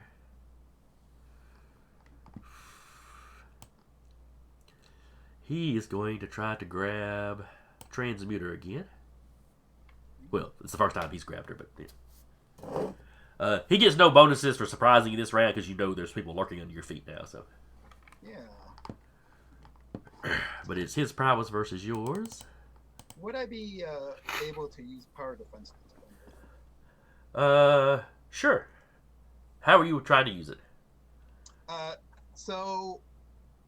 Oh, actually, that's a good point. I don't know if I could because if he's intangible, if the soldier's intangible, that nothing I can do with transmute. The only thing because even if he's intangible, I don't know that I could. No, I don't think I could use power defense against it because what am I gonna transform that I could even touch while he's intangible? I can't even affect his suit directly. It doesn't matter. Well, the only thing I can think of is I could just preemptively open up the ground beneath me so that he'd just have to keep pulling me further. Like, what if I did that? What if I just kept trying to transform the? You open the ground up like you did to get out, around where his hand's coming out. No matter how far he pulls down, is that something that? Yeah, you can try that. Really a power defense, though. You can try that. Roll your let's see. You got to beat a 5 that he rolled. No, wait, that's not right. Oh, I haven't rolled his yet. Okay. Okay. Yeah, I'd roll with my power defense, which is 9. So let's do that. All right. So he got a 6. So that is a major success. So you just open a column. You see where his hands come out. You just kind of open a column down under him. Yeah. And however, you get a brief moment of him just hanging there in the air with a shocked look on his face, and then he falls down to the bottom of your pit. He sounds pretty solid when he hits the bottom. Yeah, although I guess we both fall too, don't we? I was assuming that you kind of danced back from it as you did it. Oh, okay.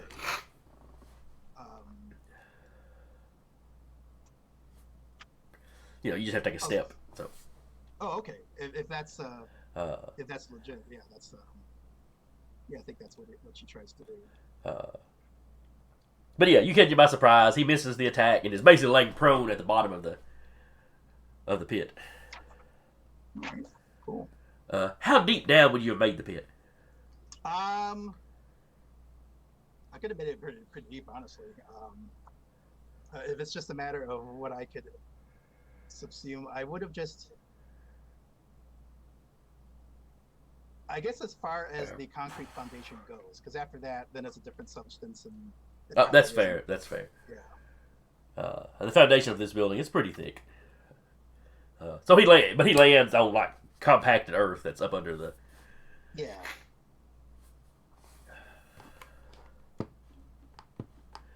All right, and then next up, I believe that's the guy in the hallway. He comes running out the door. He sees one of his buddies being clawed by a shadow. The other guy is still hanging on to their target. So yeah, he just levels his big, some of the big honking guns that they were using last time. He just levels that at Seth, mumbles something about "you freaks" again, and fires wildly into the shadow. It is all physical attacks, and you're in shadow form. They are not light-based in any way. So I don't even have to roll. Anything that hits you just passes through you and into this building back here. Which you know is another business that's currently closed, so little danger of bystanders.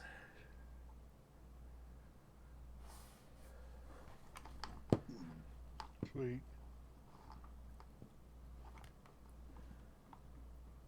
And then next up is Puppet. Well, now that I hear all the noises, it is once more sprint to the other side. You know what? Well, you I said say to myself silently without the comms on, that scooter does kind of sound good at this point. you said you needed to build your muscles. Hey, best of both worlds. Either a bicycle or roller skates. Oh, roller Even Iron Man had roller skates in his suit at one time. The MCU are cowards for not giving. Maybe they'll fix. Robert Maybe Downey they'll fix it. Jr. With, robot roller skates. maybe they'll fix it with Ironheart. Yeah, MCU or Tony Stark never got to know the joy of repulsor powered roller skates.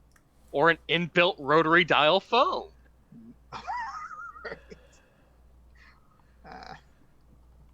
The 60s are wild, man.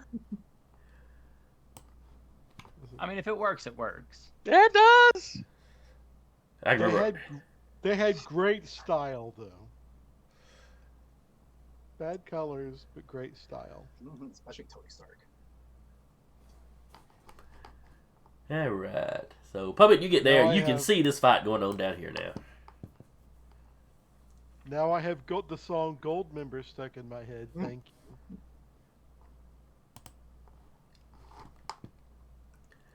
All right. Then top of the order is... Man, y'all never did even get her name, so you still don't know who she is. Yeah. I'm just calling her Texan. But we're trying to save her anyway. Or I am. Yeah, so it's maybe some of these can start bantering. So, the guy, she's trying to tug her arm away from the guy. As she's doing that, her suit starts morphing on the shoulder. It morphs up this, like, shoulder blaster. Then attempts to shoot the guy in the face. Let's see. Blast is... Oh, wait, that's coordination. That's what she needs. She got to hit with it first. Okay, and then his coordination is not as good as his prowess. But he rolled much better. So he jerks his head to the side and the energy blast flies past him without hitting him. It's his turn. He tries to grapple her again with his prowess 5. Versus her 6.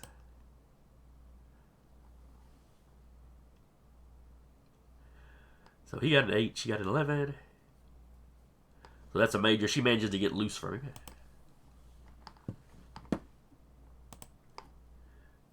Next up is the guy that Seth just clawed.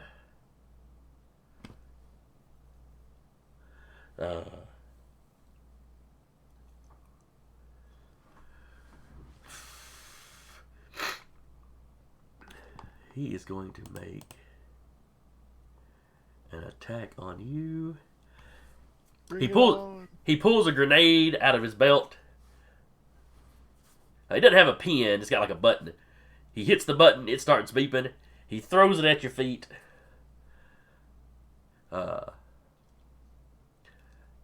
And oddly, he just says disco. Oh, that's not a good word.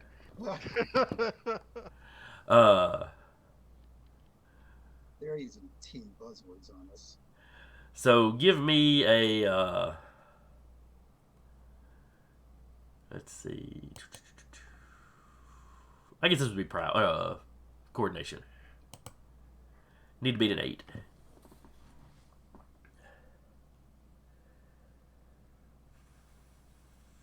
I am going to use one of my determination points. Okay. So, bear with me. 6. That'll be plus 5 since I'm using determination. Plus 6. Oh, wow. Well, that's pretty good. All right. What happened? So 8, 9, 10, 11. What did Seth tag when he spent that determination? Oh. Oh yeah, he does have to. You can't touch a shadow, man. Fair enough. Oh wait, no, that's not actually a quality. That was a roll. That's what you get for doing cute. Dave Yeah. your rolls and roll 20. Just unhinged, oaky redneck punk. It's like, disco's dead, man. Yeah.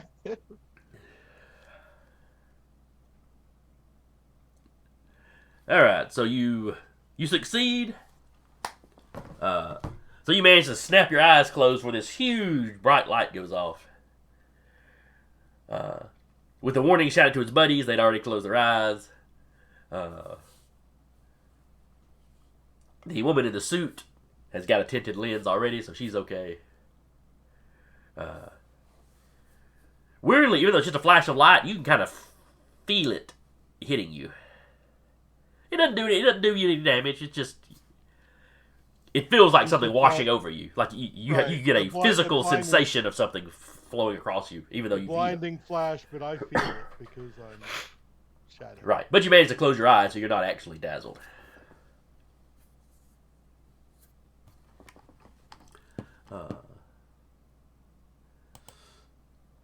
Then it is Transmuter's turn. I would like to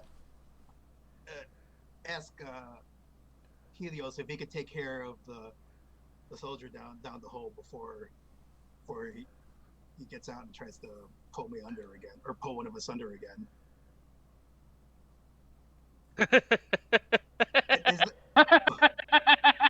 Why was that? Sure. Not a problem. Okay. Not a problem. Is there another soldier in the vault with us? What's that figure over there? Which one where?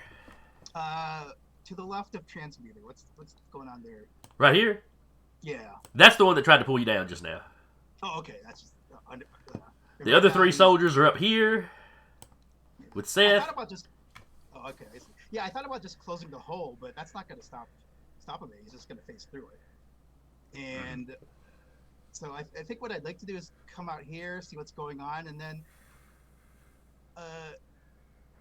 let's see.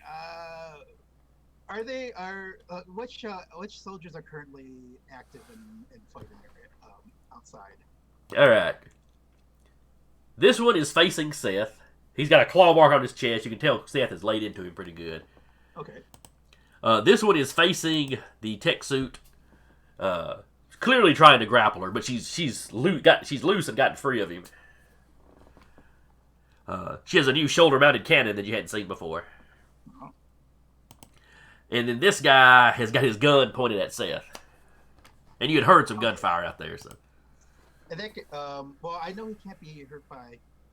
He can't hurt Seth, but he could hurt me, so why don't I go ahead and just try to transmute that gun into oxygen. And I know that requires I believe it was a coordination hit. Is that correct? Yes, it's your coordination versus his.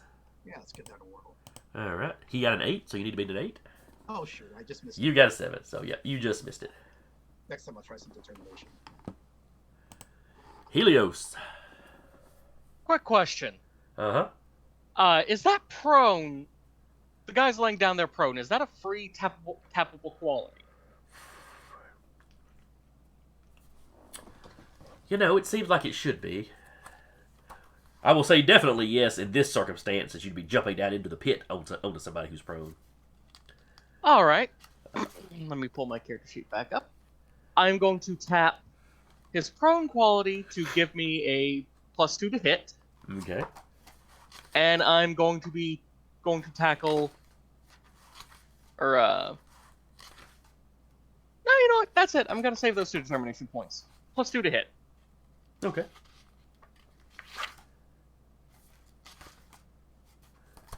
+12's the number to beat. Versus his prowess. 8. So you got a major success. So that does 7 damage minus whatever resistance he has. Alright.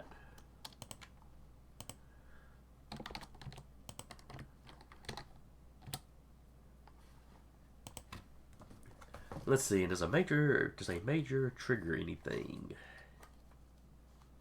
think it triggers a slam, or is that a massive? I think both of them may trigger, but he's laying you. It's not like he can go anywhere, so. Yeah, just deeper. Make a deeper hole. That's about it. Yeah, a little dust cloud flies up as you drive him, a few centimeters into the earth. Not too far, because this has been, heavily compacted under a building for a long time.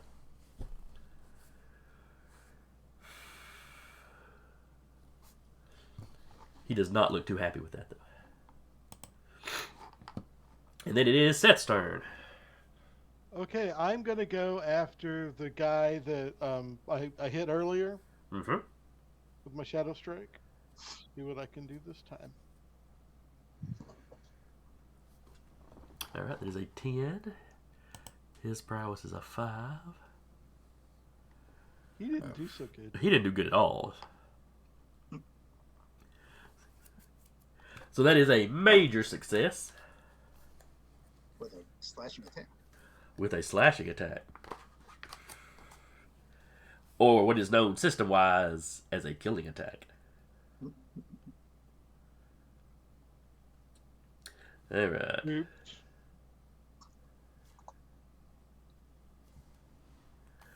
Let's see.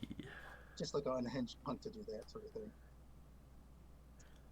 Wait till you tell your stepfather.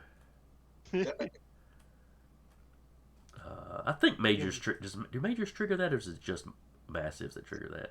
I thought it was just massive, but major does something. I think major may be a stun.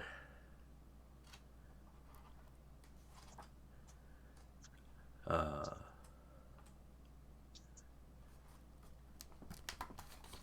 I think it's still kind of a stout something, but it's Yeah, still. Oh, not excuse as me. lethal. Let's see. Combat. Literature.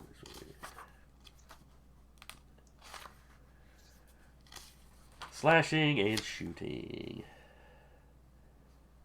Yes, it's a stun. Okay. That's all right. Well, it's possible to knock him out without always killing him. Yeah. Oops. Right. Alright, so you did 7 points of damage? 8. 8. That's right. 8 minus 3. Alright. So we're not going to bother rolling the stun because he's out of stamina. But he's not going to be dying or anything. You slash him again. He kind of falls down, tries to crawl away a little bit before finally collapsing on the ground. Nice. So let's put a good old-fashioned X on him. Except he's too close to the edge of the screen.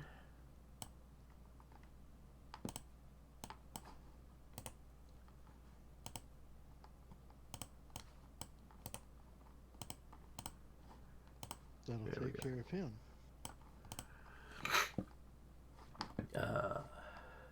Next up is the guy Helios just punched.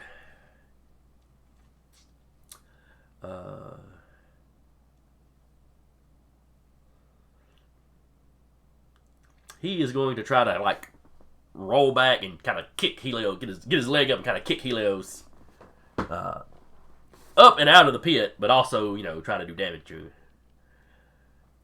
And I would like to block that. Okay.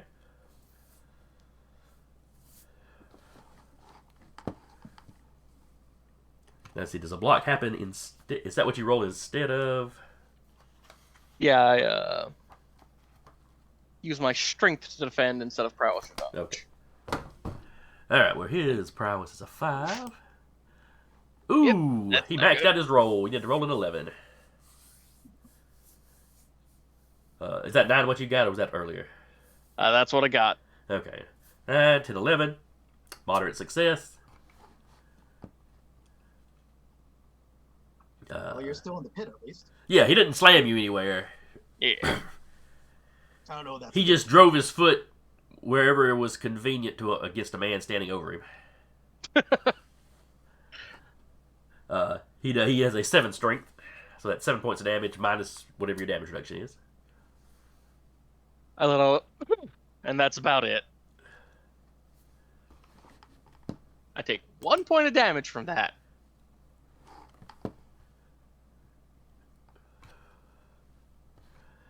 Alright, and then next up is this guy here.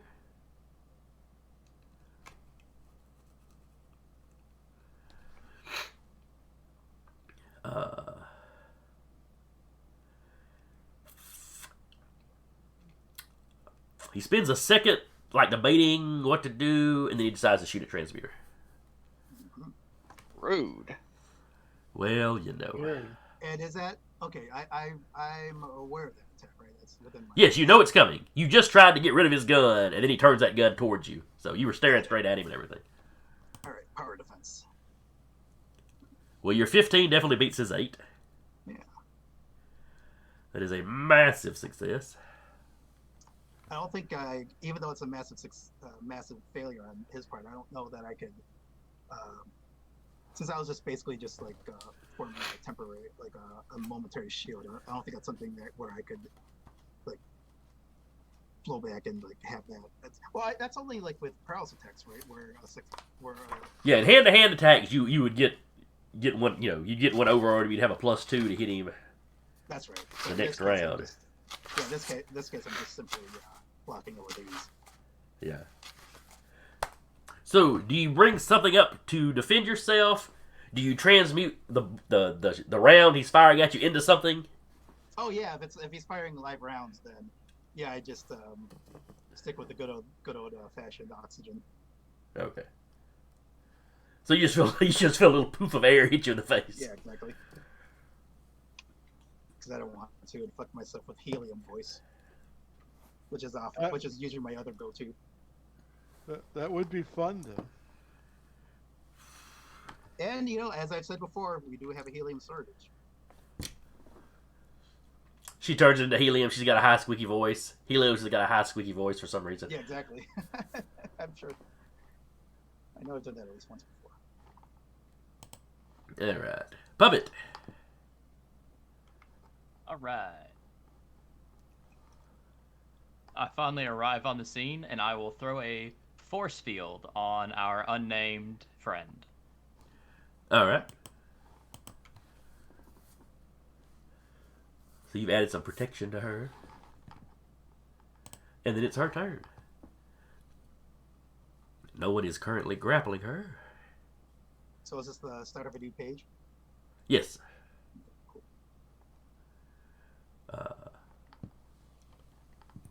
And she takes off straight up into the air. Pew! Of course. Well, That is what we expected to have happened, I hope. Yeah. and we've got our prioritized bad guys. Mm-hmm. Yep.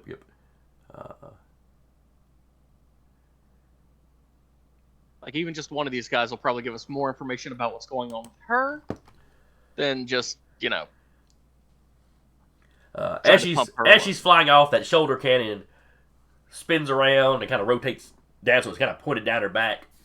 The barrel of the thing morphs out, so where it looked like some kind of energy, quote unquote energy gun. Now it's morphed out into kind of a disc.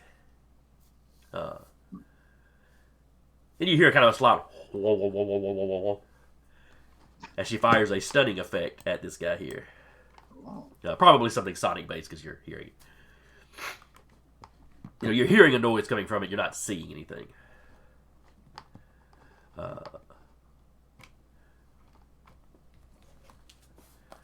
So that is her coordination. I wonder how this affects our team's reputation now that we're cohorting with bank robbers and mutant terrorists. Alright, so she got a 12, and he defends against this with his willpower. Ooh, that's not going to go well for him. That is a major success on a stun. Is he stunned for 1 round, or is that the...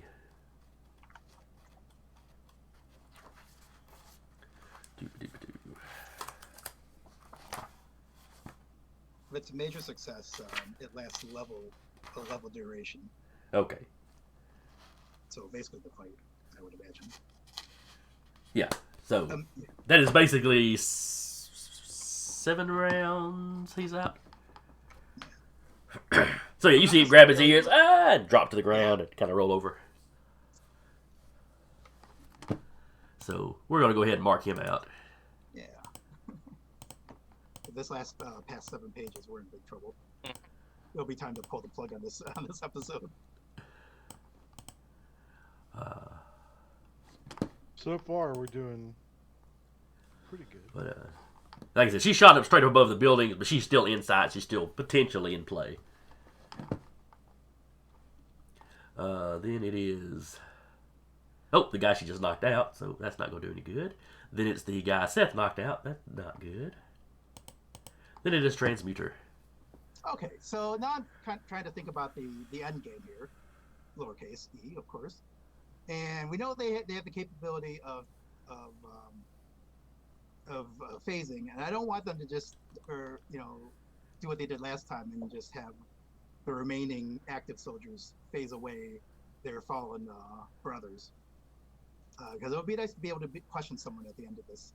So what I'd like to do is kind of create like maybe a titanium tower to kind of grow up underneath the 2 knocked out soldiers and just like raise them up so that whoever might still be lurking beneath us would have to travel a bit in order to retrieve the knocked out soldiers. Okay. So that's basically... That is probably going to be a power stunt. Okay. Because the way you're having it do it from up under them and lifting them. Yeah. It's kind of verging into like, I don't know, earth control, like earth animation. Earth control, telekinesis. There's a couple different ways we can model it. Yeah. So I'll No, definitely spend that. I'll tag better heroics through chemistry. And try to at least put some distance between the fallen soldiers and the active soldiers beneath. All right. Let's see here. And theoretically, I could like make it like skyscraper height. So it would take like, basically move them to like at least 1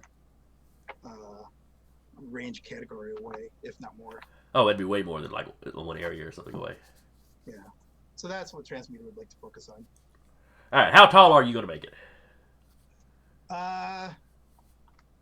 More than a city block, right? Because that's in order to I'm just trying refreshing my memory of here's the distances.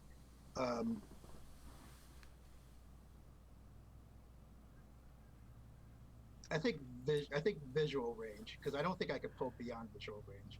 Yeah, that would be way too much. So basically, up as far as the eye can see practically. Okay. So from the top, you wouldn't be able to like yell at someone below and have them heard on ground level, but not like 100 miles up. Not up so high that the air is going to thin out and be a danger to them. Right. All right. So yeah, the tower appears. You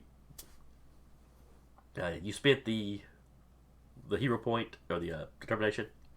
The tower kind of appears up under, just rockets them up. You hear the armor suited chick. Holy crap! That's what I probably almost knock her out. Well, no, it springs up at like right in front of her. She just kind of drifts back.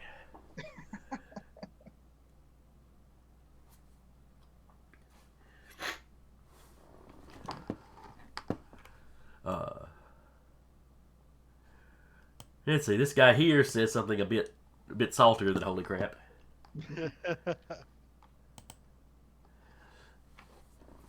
Helios. I'm gonna keep up punching this guy. But I'm actually going to pop my fire aura. Give myself a little bit of a extra to my punches. I'm just picturing that scene of Jack walking forwards and bursting into flame. And I'm going to tap knows exactly how terrifying I can be to give myself a +2 to hit. Okay. Alright, give me a roll. Let me get his prowess. Ooh, he got an 11. Ooh, that's a tie. Alright. Marginal success, you do half damage. Alright, so that'd be 5 damage minus his resistance. Fight going on down there. Alright, so that's with the aura and the Yes, sir. strength factored in together. Okay. Alright, so that's another couple of points to get through. He's not looking great. He's kind of looking around him like he's definitely trying to plot an escape route. And I've also started screaming wildly as I just lay into it. Incoherently, or are you saying words? Just incoherently.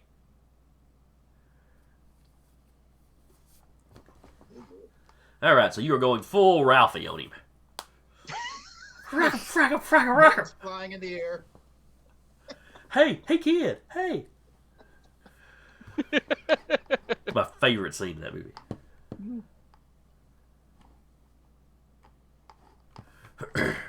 Alright.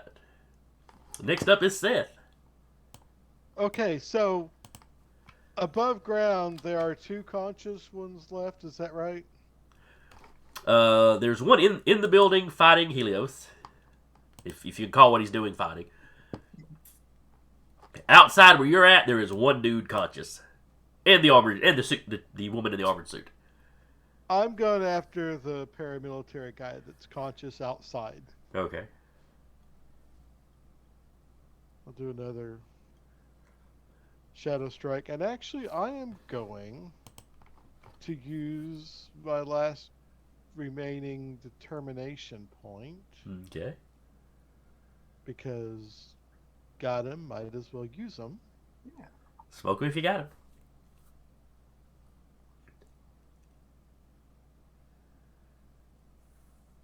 That's a prowess roll. So that's 2.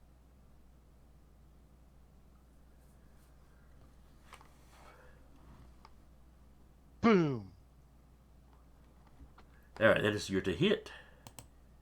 He tries to avoid with an 8. That's a major success. And you do 7 points. 8. 8. Why do I keep trying to make yours 7? I don't know why. Alright, so 8, that's 3, so it's -5. But that is also the stun check on that slash. Yeah. So he has to roll so give me a roll, a d6 plus 8. And he has to roll his strength to beat that. Oh, come on. So you rolled a 1 on the dice and got a total of a 9. He rolled a 1 on the dice and got a total of 8. He is stunned for 1 round. Got him. We both suck. But he sucked a little bit more. Congratulations.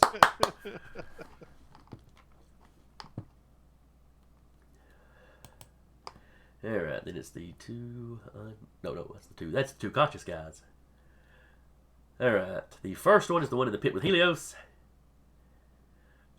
So, yeah, he's taking another couple of hits from Helios. And he kind of spins around and crawls at the ground. Gets himself up into a standing position, which is unfortunately all he can do because he was prone. So you'll have one more round to try to take him out before he disappears in the dirt. Get him, Helios. This guy out here.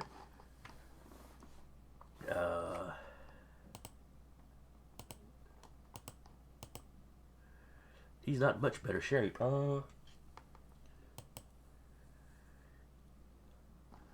He falls back here. You hear him on obviously his comm unit, asking for permission to withdraw. They're tearing us apart, sir. As he's pulling back, he drops the big rifle thing he was using. It's on a strap, so it just...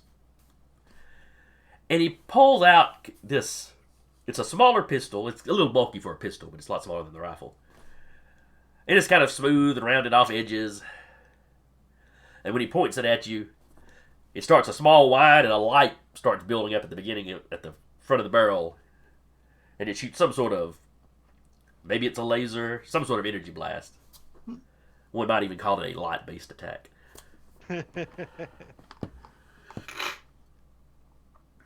So he will roll his... Let's see. I'll be right back. All right. It's going to be his coordination. Oh, plus his gun skill, which I may have been forgetting to use for these guys. So he got a 10. And this is versus your coordination, Seth. Oh, sure he's going to come after poor little old me. What, the shadow Little demon Demir. monsters have been slashing him and his buddies? Yeah, go figure. Little Demir Seth. You got me. Yep, that is a major success. Yeah. This laser is a killing attack. It does 5 points of damage. Do you take any extra damage from light-based attacks, or is it just that light affects you when you're in your shadow form? We're going to need to look that up. Okay. But you don't have any sort of... Well, that's right, you don't really have that kind of weakness in this game. So.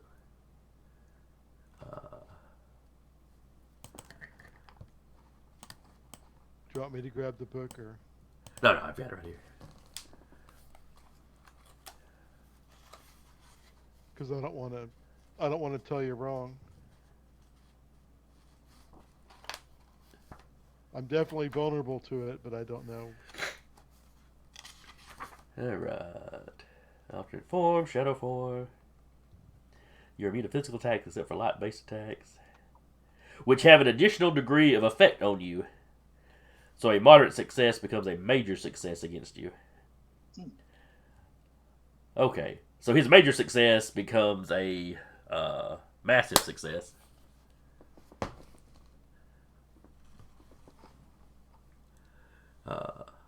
So anyway, you take 5 points of damage. And he does have a chance of killing me. Yep. He rolls a d6 plus 5 versus your strength. You're a d6 plus your strength.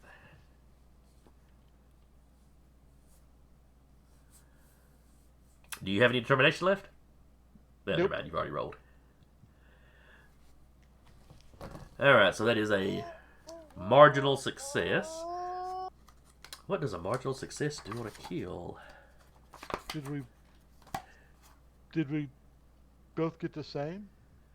Yep, he rolled a Oh, 2 on the I guess dice that's plus his that's 5. Marginal, my bad. My bad. So yeah, y'all tied, so that's a marginal. Which is the same as a failure for this roll. No effect other than you take the stamina damage.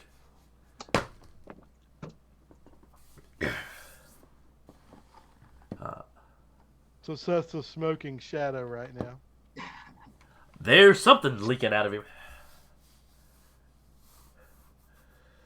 And the paramilitary guy gets a big smile on his face. Take that, freak! Pretty easy with that word freak, aren't they? A little too easy. And then a little bit quieter, you hear him go, "Not you, sir. The laser worked wonderfully."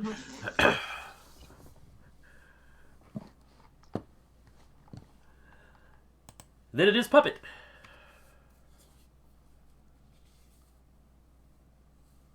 Is that man at the range where I can just sprint into him? Yeah, I would say so. I sprint into the man with my affliction on. All right. So you rush past Seth and under the armored chick. Then you just chest bump him? Do you try to grab him? Do you just shoulder check him? I'm trying to just shoulder check him. Okay. All right. So give me that'll be your prowess versus his prowess. Hey, got a 10. That's a major success on your part. What is your strength? My strength is a 3. Okay, that's not really going to do anything with his damage reduction. But then your affliction, which My we're really affliction trying to is use. rank 5, and I believe affliction ignores, but I'd have to double check. All right. Make a prowess check to touch your target. No, you've already successfully touched the target. Then an affliction test against the higher of the target's strength or regeneration level. Strength in his case. All right, so now you roll your affliction plus a d6, and he rolls his strength plus a d6. Yeah, this may be harder to haggle than I thought it was. He got a 12. He rolled as high as he could. Oh, yeah. Oh wait, he should have had a plus 7 when that rolled out a plus 6, so he could have potentially have rolled one higher. You know what? I rolled wrong. I will re-roll. And he got a 10, which is lower, but still a success. So the affliction doesn't. Strength is high enough, yeah. Yeah, the affliction does not set in. It spooks him out a little. He looks a little creeped out. Oh, that was a costume. You're actually dead. Oh wait. Got a horror show team. Oh, I see what I did wrong here. Oh, what'd you do? So I have both aura and affliction with my cosmic power.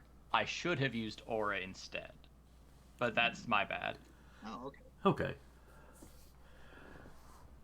Because aura is if you deliberately touch an opponent, they suffer the aura damage. Or if they touch you. If you strike an opponent, they suffer your aura's damage as a secondary effect of your normal strength damage. Yeah, it hits them like 2 separate attacks, basically. Yeah. Affliction is something that hits and then can stay. Yeah. Yeah, if you got that on him, you'd have to keep making rolls each round, I think, or for so long. Yeah. Which is a good thing. It's still a good power. Not the one I was thinking of, but all right. I've still bumped him. Yep. Then it is the armored suited lady who just kind of looks around. Y'all, guys, I think you've got this. Thanks for the help. I don't know why these jackasses were after me, but thanks. We would like to ask you questions about your fights with these guys, if you don't mind. Next time you're free.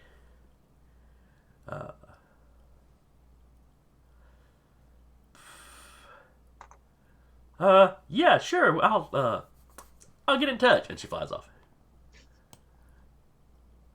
I think she lied to us. Big bro, catch her.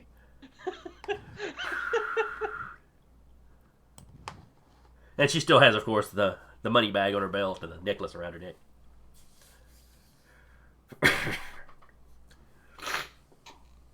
Yeah, but you also notice she never actually got shot. Everything y'all saw, they were trying to wrestle her, so they were clearly trying to take her alive.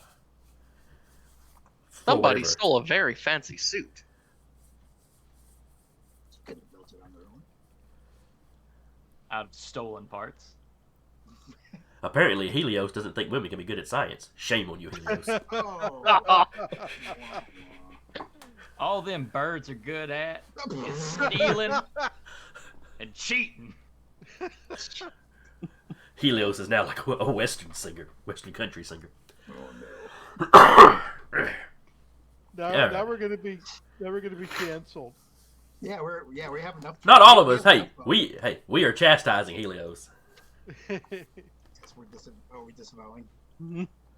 And I was just doing a comedic representation of the straw man that Helios has become. Yeah. Gotcha.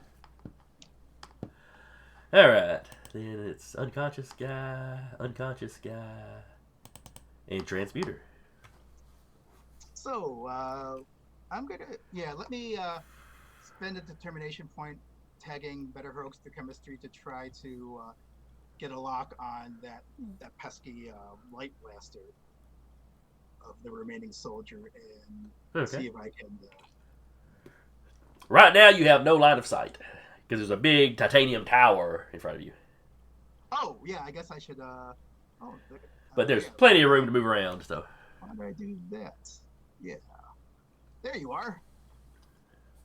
And then I will spend a determination point, tag Better Heroics through chemistry, and let's see. I'll enter this roll in manually. 1d6 plus 5 plus 2. Oh, okay. All right, that's a 10 versus his.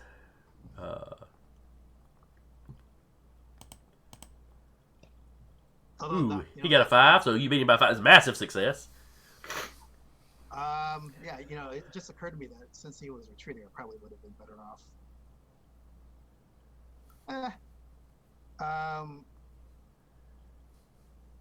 Yeah, I guess what did I say? I was trying to do. Yeah, I guess I ended up successfully transmuting and it was just that pistol, right? Yeah, just kind of a big, bulky, blaster-looking pistol. Yeah. If I still get another page, I may try to try my hand at just dissolving the entire whatever equipment array he's got on, but. That would at least take an extra page, and we'll see and he's still on the board. Transmuter power stunts for a nude ray. Yeah. But for now, I'll just... the naked gun. Hey. So what do you turn the gun into? That one I'll turn into helium. Okay.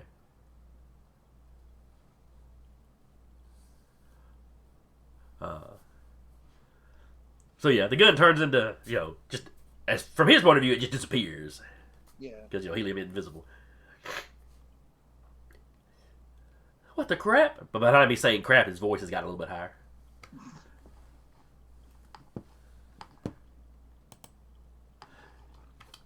Yeah. Helios.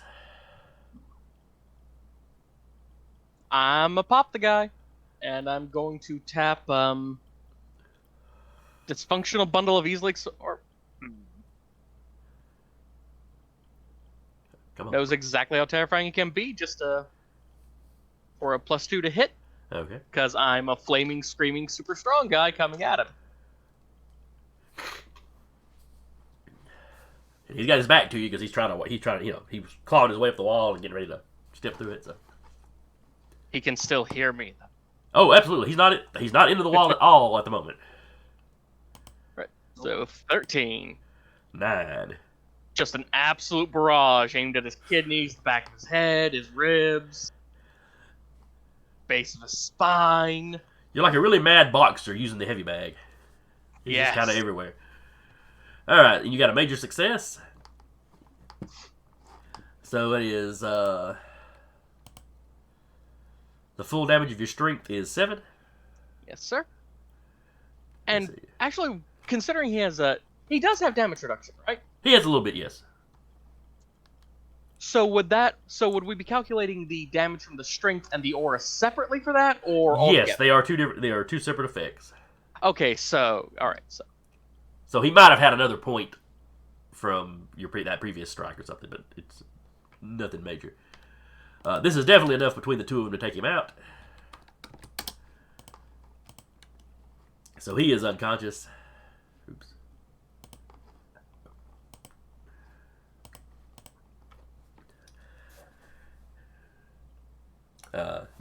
Multiple punches to the back. Your last shot, back of the head, onto his helmet, drives his face into the dirt a little bit.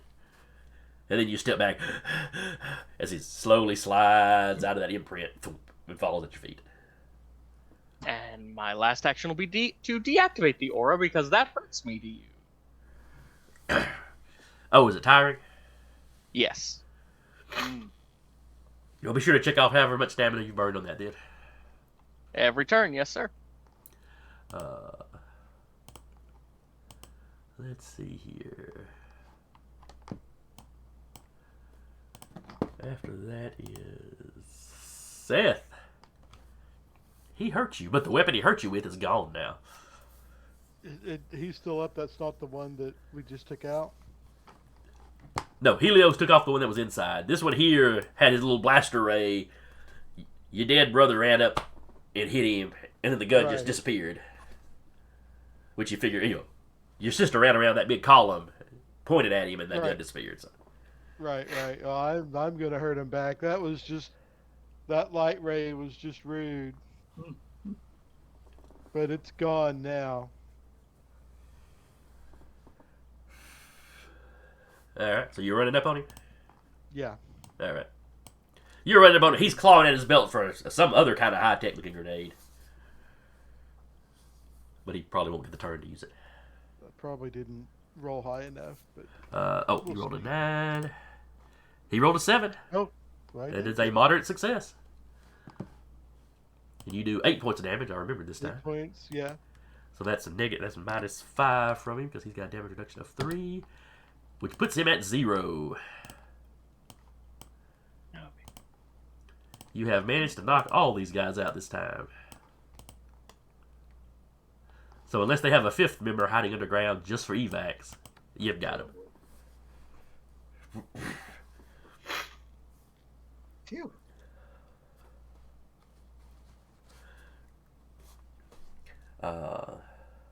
Helios, you're the only one that can fly. Can you catch her? Oh, come on! Fine. Can you throw me at her? Oh, I thought you were well going to say enough for me get the people down from the tower. I thought you were talking about getting them down from the guy.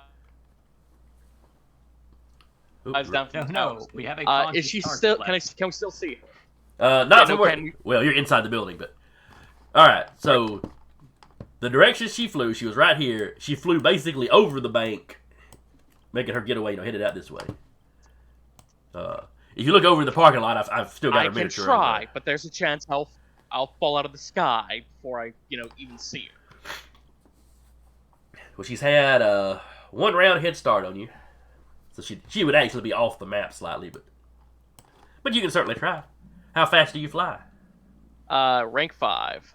Okay, that's her rank. That's her speed. So Is flight tiring for Helios also? It has burnout. Oh. so like every round you have to start rolling or however long it is. That's why I don't like to use it. I see. Yeah, I don't blame you. All right. Extras. Standard extras. Limits. Burnout. Alright, so after you use your power, roll a die on a 1 or a 2. The power stops working for the rest of the chapter. Great odds. Oh, boy.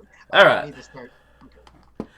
So, the first round, you basically get out to where her miniature is right now. Like I said, she's basically got a round head start on it. So she's basically 1 movement ahead of you. She also has a flight of 5, so y'all are moving at similar speeds. But as she starts weaving between buildings, you can make attempts to try to cut her off to make up some of that ground. I absolutely will. But, so, the first round gets you here, no problems. Give me your burnout roll. All right. Just barely pass. Second round.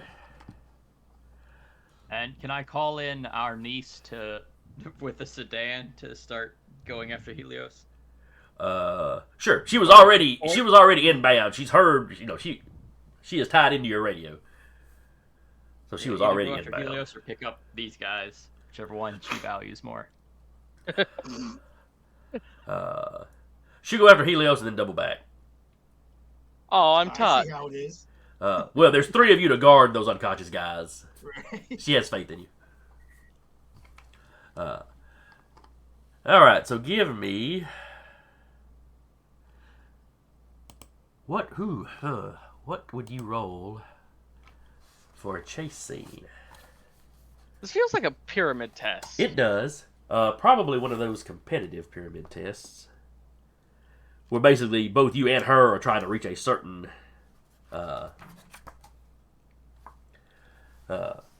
threshold. Whoever gets there first will have succeeded.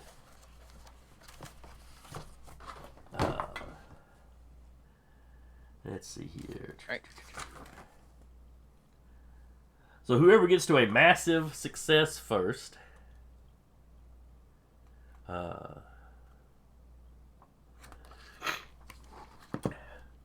Each round, I am going to roll a difficulty, and then both of you will be rolling. And then I'll roll again for her, and you'll roll yourself against that initial difficulty. Will that be coordination or my flights?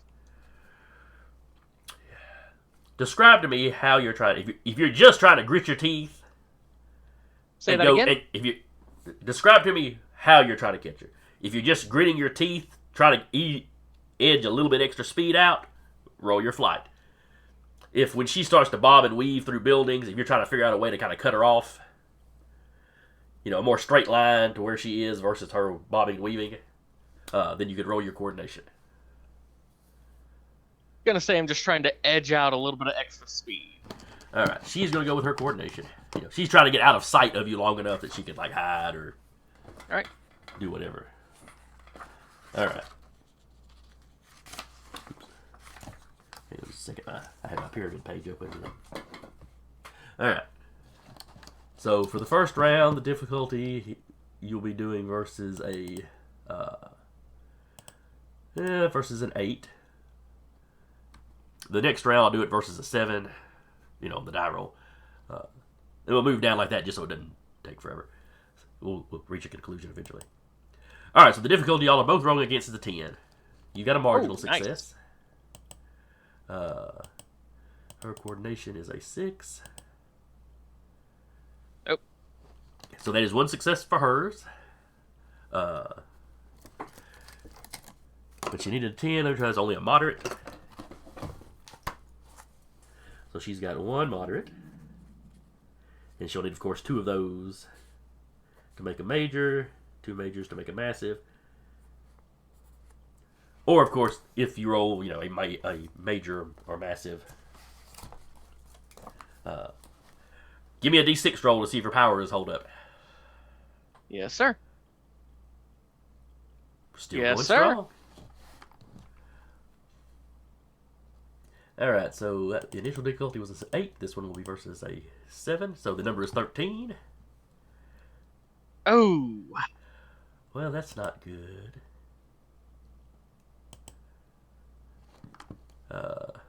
So neither of you succeeded, so that's just nothing. Let's see, that was versus a 7. Drop it to a 6.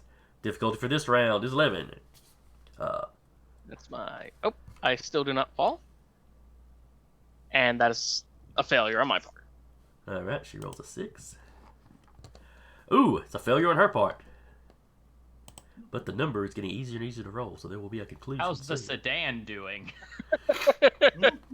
Because it might be faster than a fast helicopter. Yes, but it was outside of town, so it's got a little ways, and it's not going to be nearly as maneuverable as either one of these two.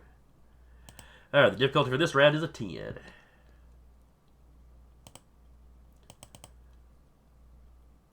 Damn!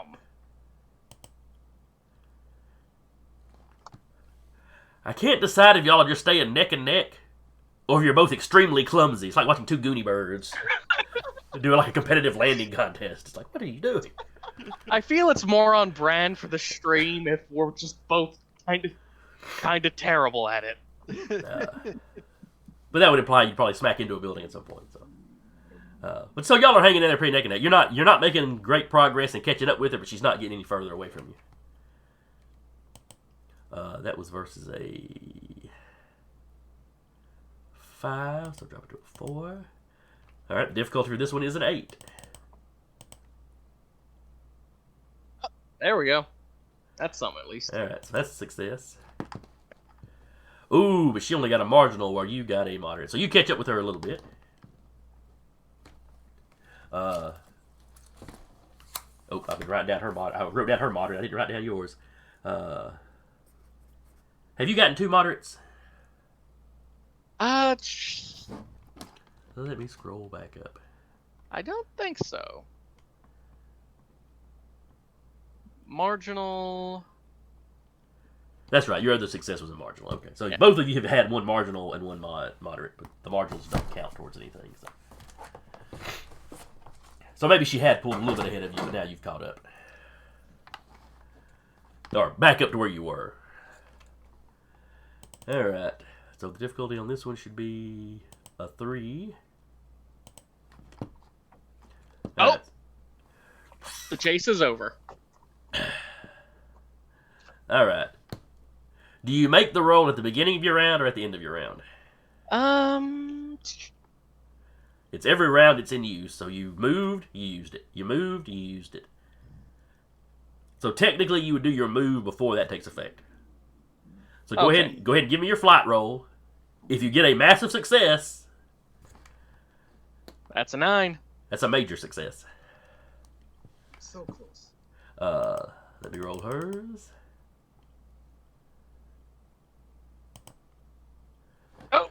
And she got a 12 when she needed a 6. That is a massive success. She gets away.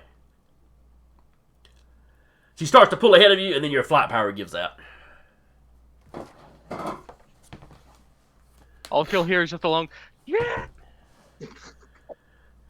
I only caught the first half of that. All she hears is a long, shit. I'd have gone with the goofy falling yell, but you know. But that's just me.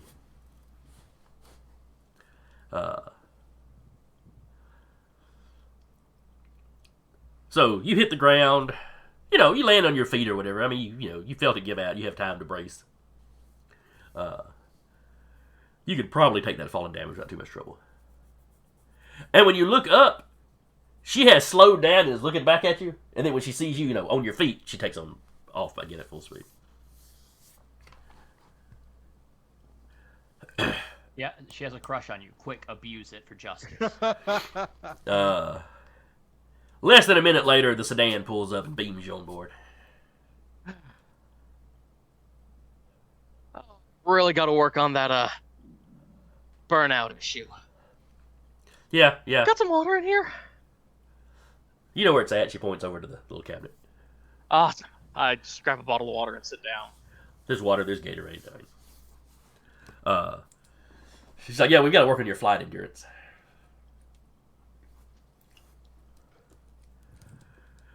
All right. So while the chase was going on, what are the rest of you doing over here? Oh boy. Securing our captives. Yeah. Okay. Your titanium tower is waving slightly. Uh-oh. Well, I guess now that everyone's neutralized, I can bring it. I guess I could.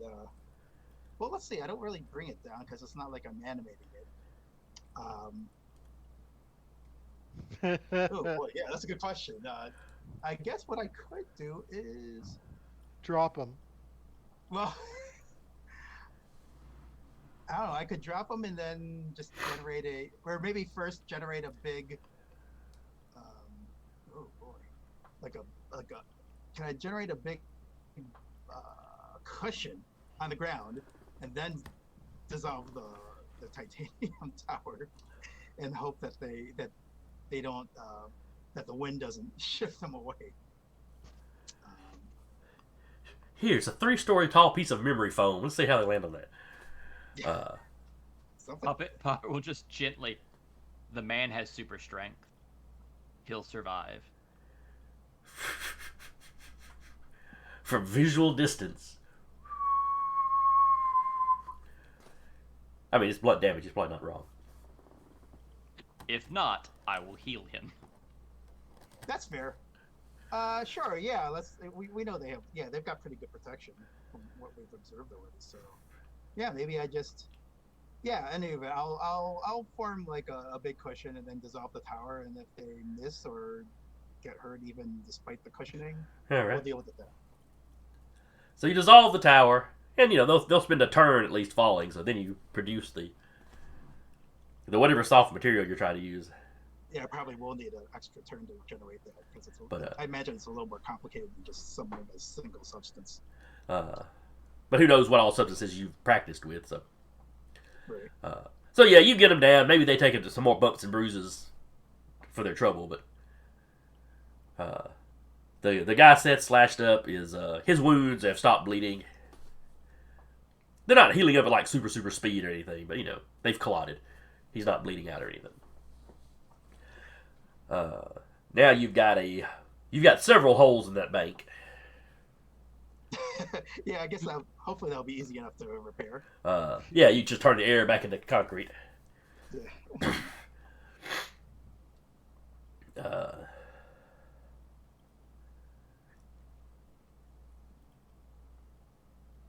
There is And I don't know if there's any point in generating like bonds around the soldiers, because if they do come to, maybe we should just focus more on trying to take the suit off, or even dissolving the suits. Because if they're still in the suits, they could always just dissolve. Well, keep in mind what they're wearing is just paramilitary get up. It looks like the kind of flak vests and stuff that you'd see any military use, and theirs is just nondescript. What a mercenary would use. That's true. It's possible that the phasing powers are actually inborn, in which case I can't do anything. Yeah, we thought they were engineered from. Got it. What's So, his name? all we can Also- do is make them stay unconscious, eh? I guess, yeah. Until Spirit gets here and can I will neutralize begin applying affliction to each and every one of them. them. What does your affliction do exactly? It's the affliction check is for damage or strength drain if there's no stamina to take, I believe.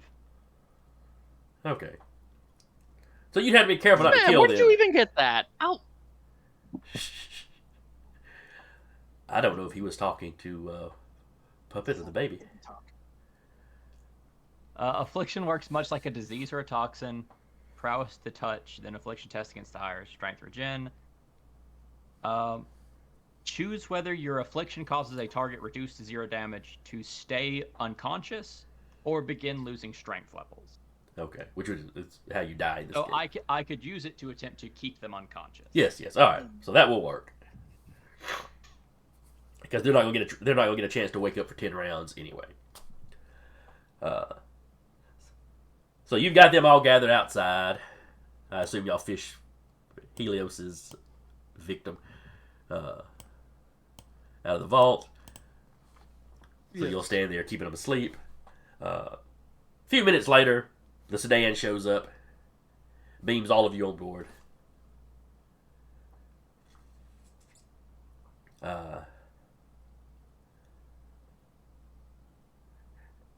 As you fly off, you're just a little ways off when Sharon looks over. Huh, the bank's alarm just went off. That's not good. So the next day, it's on the news. Spear is listing it as another robbery in that chain. The only difference here is the vault door was shut, but the fire escape door wasn't shut properly. It had pulled itself back mostly closed, but the mechanism had been damaged, probably when that soldier shouldered it open so hard. So when all the bank systems came online, it detected that door was open and shouldn't be, and it triggered the alarm.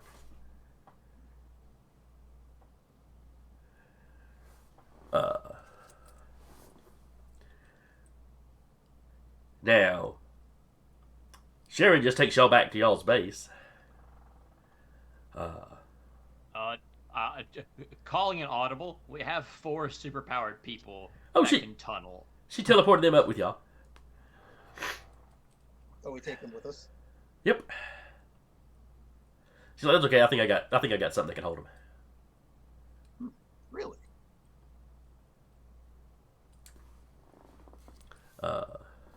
I'm subservient to your experience. I just have bad feelings about this in general. I just want to talk to him a little bit, and then we will hand them over to Spear. Don't worry, I am not planning to run a super prison. Okay. Superpowered Just daycare the keeps me i- busy enough.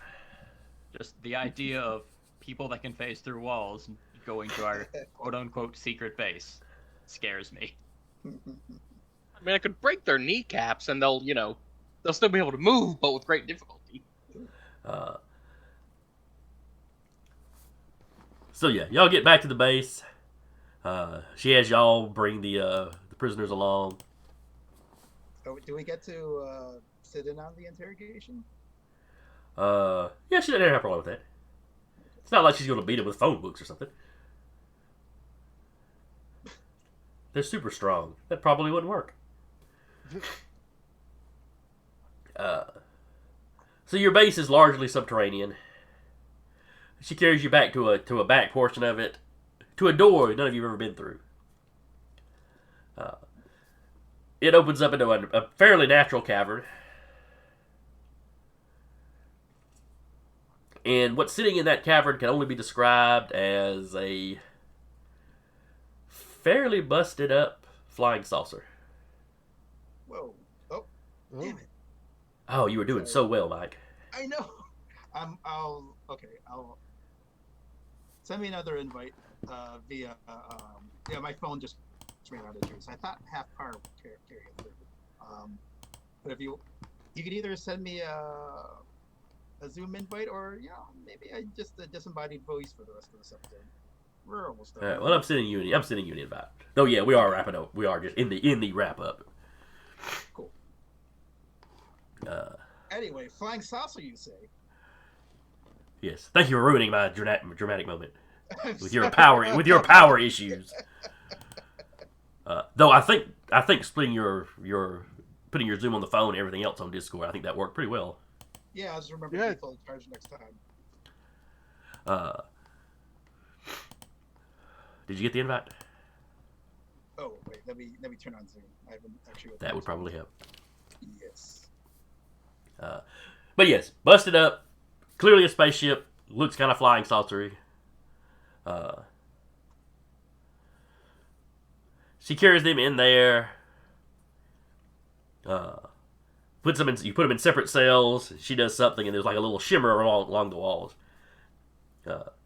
She tells you the walls are reinforced, with force shield technology. Oh, grandma niece, Uh-huh. why do we have a UFO in the basement? It's a souvenir your dad brought home. Okay, just making sure I'm not part alien too. That's No. yeah. Oh, don't put that out in the universe. I mean, not that there's anything wrong with being part alien. Just saying. But she's like, no, it's nothing like that. You trace our ancestry back far enough. I think we're Welch. Don't worry about it. I don't like the way you say don't worry about it.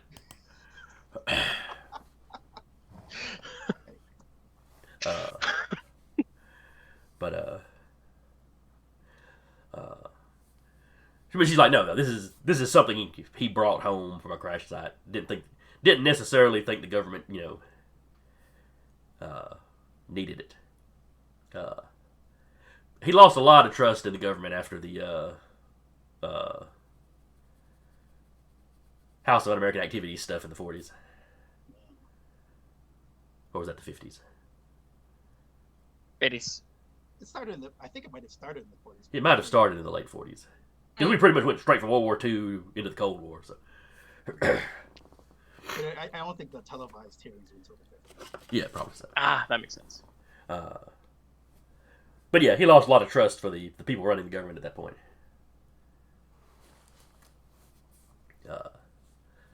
Plus, it's just kind of nifty to have.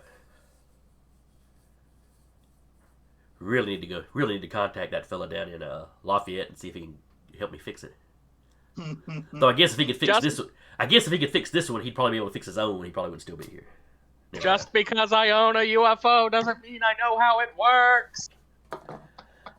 How does your UFO work? Well, I put the key in the ignition and I turn the ignition and it starts. Exactly. Antimatter goes in here faster than light comes out there. But basically she tells you, the flight capabilities of the thing are pretty busted. But Grandpa got some, some tech-oriented heroes to rig up the base off of off of the saucer's tech. The saucer is what's powering the base, and you do see cables running to it. Some of the anti-grav stuff, that's what goes into the sedan.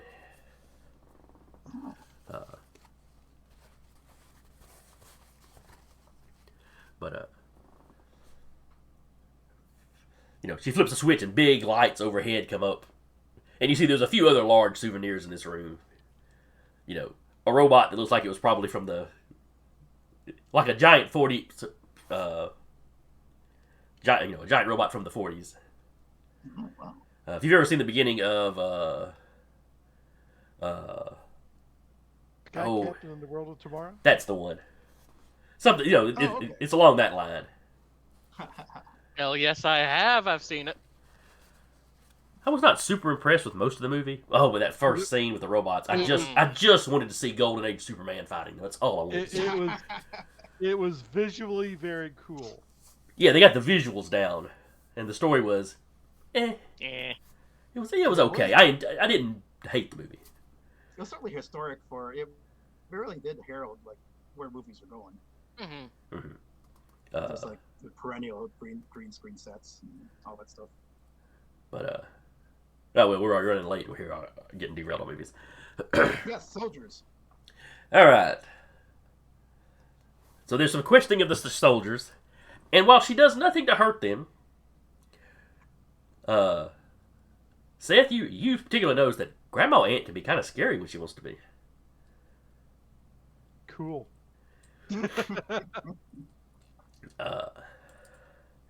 But you don't get much information. They're clearly very scared of their employer.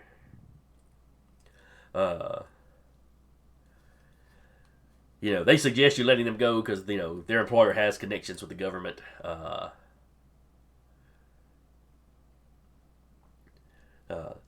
She does manage to work out of them that apparently their employer was involved in one of these super soldier programs, and has been trying, as the government has shut them down, has been like pulling their resources in.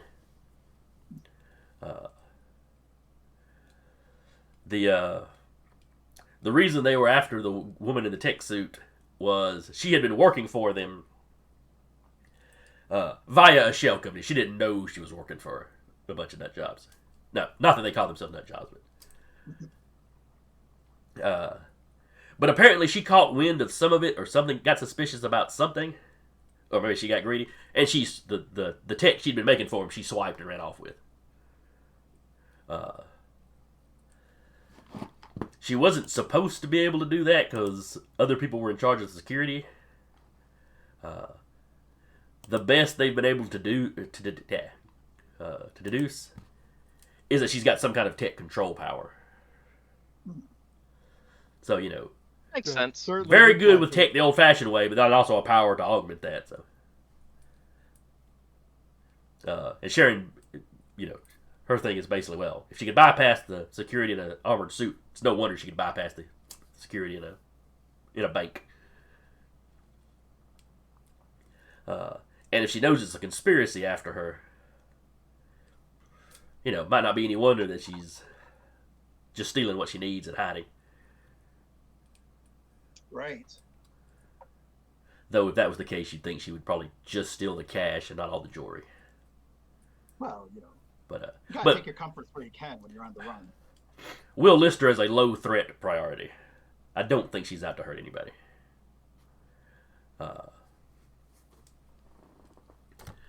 Could she even be an ally against our common foe? If push comes to shove, maybe. I don't know if I want us to get into the habit of working with terrorists and supervillains, but That's true. How is our reputation in the press these days, given that? Well, I guess we'll have to wait and see when. you haven't taken any hits for working with the M.D.M. that one time. because this was a lab that was experimenting on people. You have a lot of survivors that have been interviewed about how inhumane the treatment was. Mm. You know, a few of the really anti-mutant Or make a people habit of it. are a little upset with you. It makes them suspicious that you might be mutants. But you know how that Us? goes. What?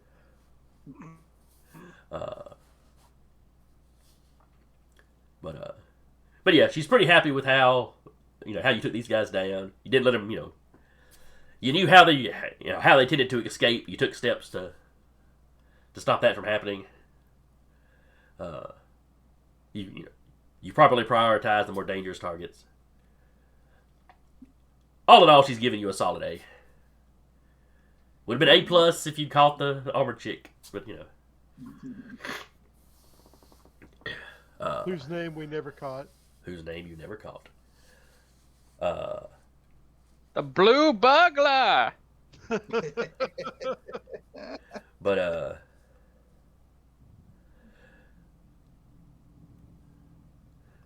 But Zach, a few days later, you're back at your apartment. You're doing your I forget. Does Helios make apps? Is that his job? He's just a tech freelancer. Right now, he is working on with the company trying to set up an not Uber Eats ordering app. I got you.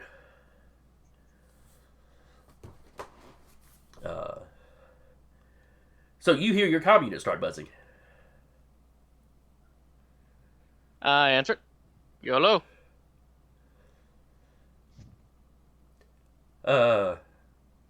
Hey, you wanted to ask me some questions? Oh, it's This- you.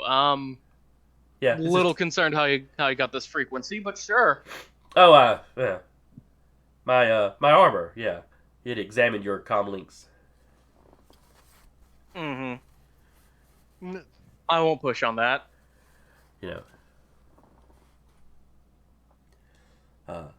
So yeah, what do you want to know? I mean, clearly y'all were there to bust me, but when the brute squad showed up, you were nice enough to help me out. I don't know what they wanted.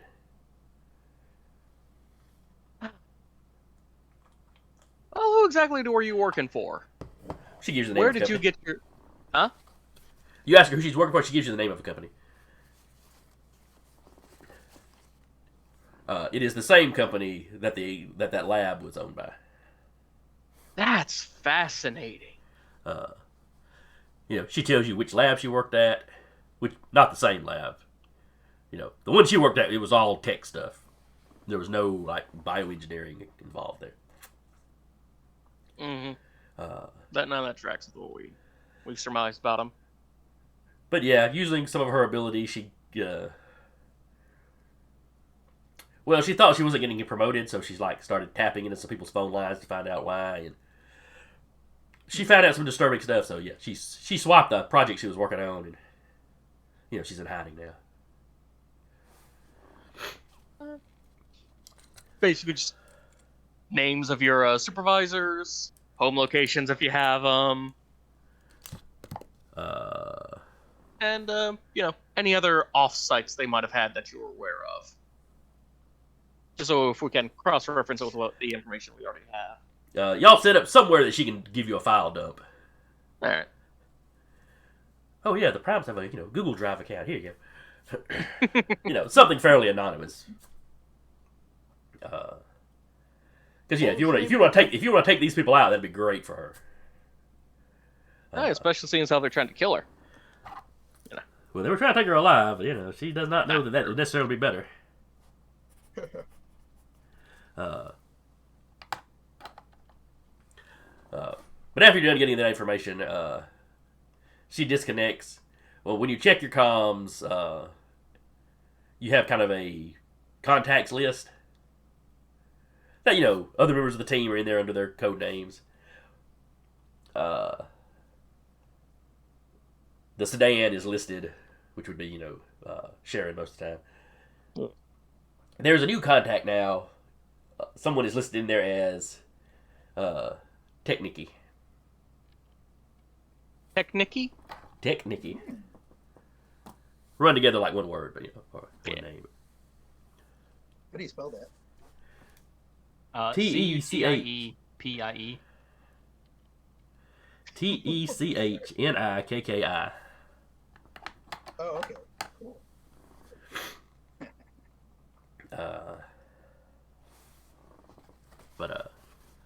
So that is where we will leave off today.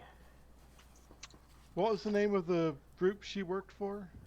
I didn't give you the company name. I don't think I named them last time. Okay. You did not. But it's just a company owned by shell companies. Yeah. So it is the beginning of the thread y'all have to pull to find out who is behind all the super soldier crap that's going on. Pull the string.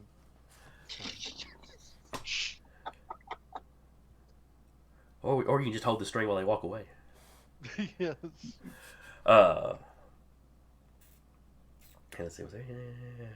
No, it's good for now. All right, so we're gonna wrap up there. Hope y'all had fun. I enjoyed it. Had a blast. We did too. I'm glad we managed to get 2 sessions as scheduled back to back. Yeah. It's been awesome. But yeah, we were. I didn't pull up the chat. I don't know if anybody was watching us or not. Oops. They didn't last time, but there'd been a month and a half gap, so yeah. But if anybody came by, I hope you enjoyed it. If you come by to watch or listen later, hope you join us in 2 weeks when we do this again. Good Lord willing. We've had a bad run lately, but again, I've been your GM for the day, Jason, and with me has been Mike as Transmuter. See ya. Curtis as Sethagua. Sethagua. I'll get it eventually, or I won't. Laters. Taylor as Puppet. Yep. And Zach as He Lives. An excellent morning, evening, or afternoon. And we will see y'all next time.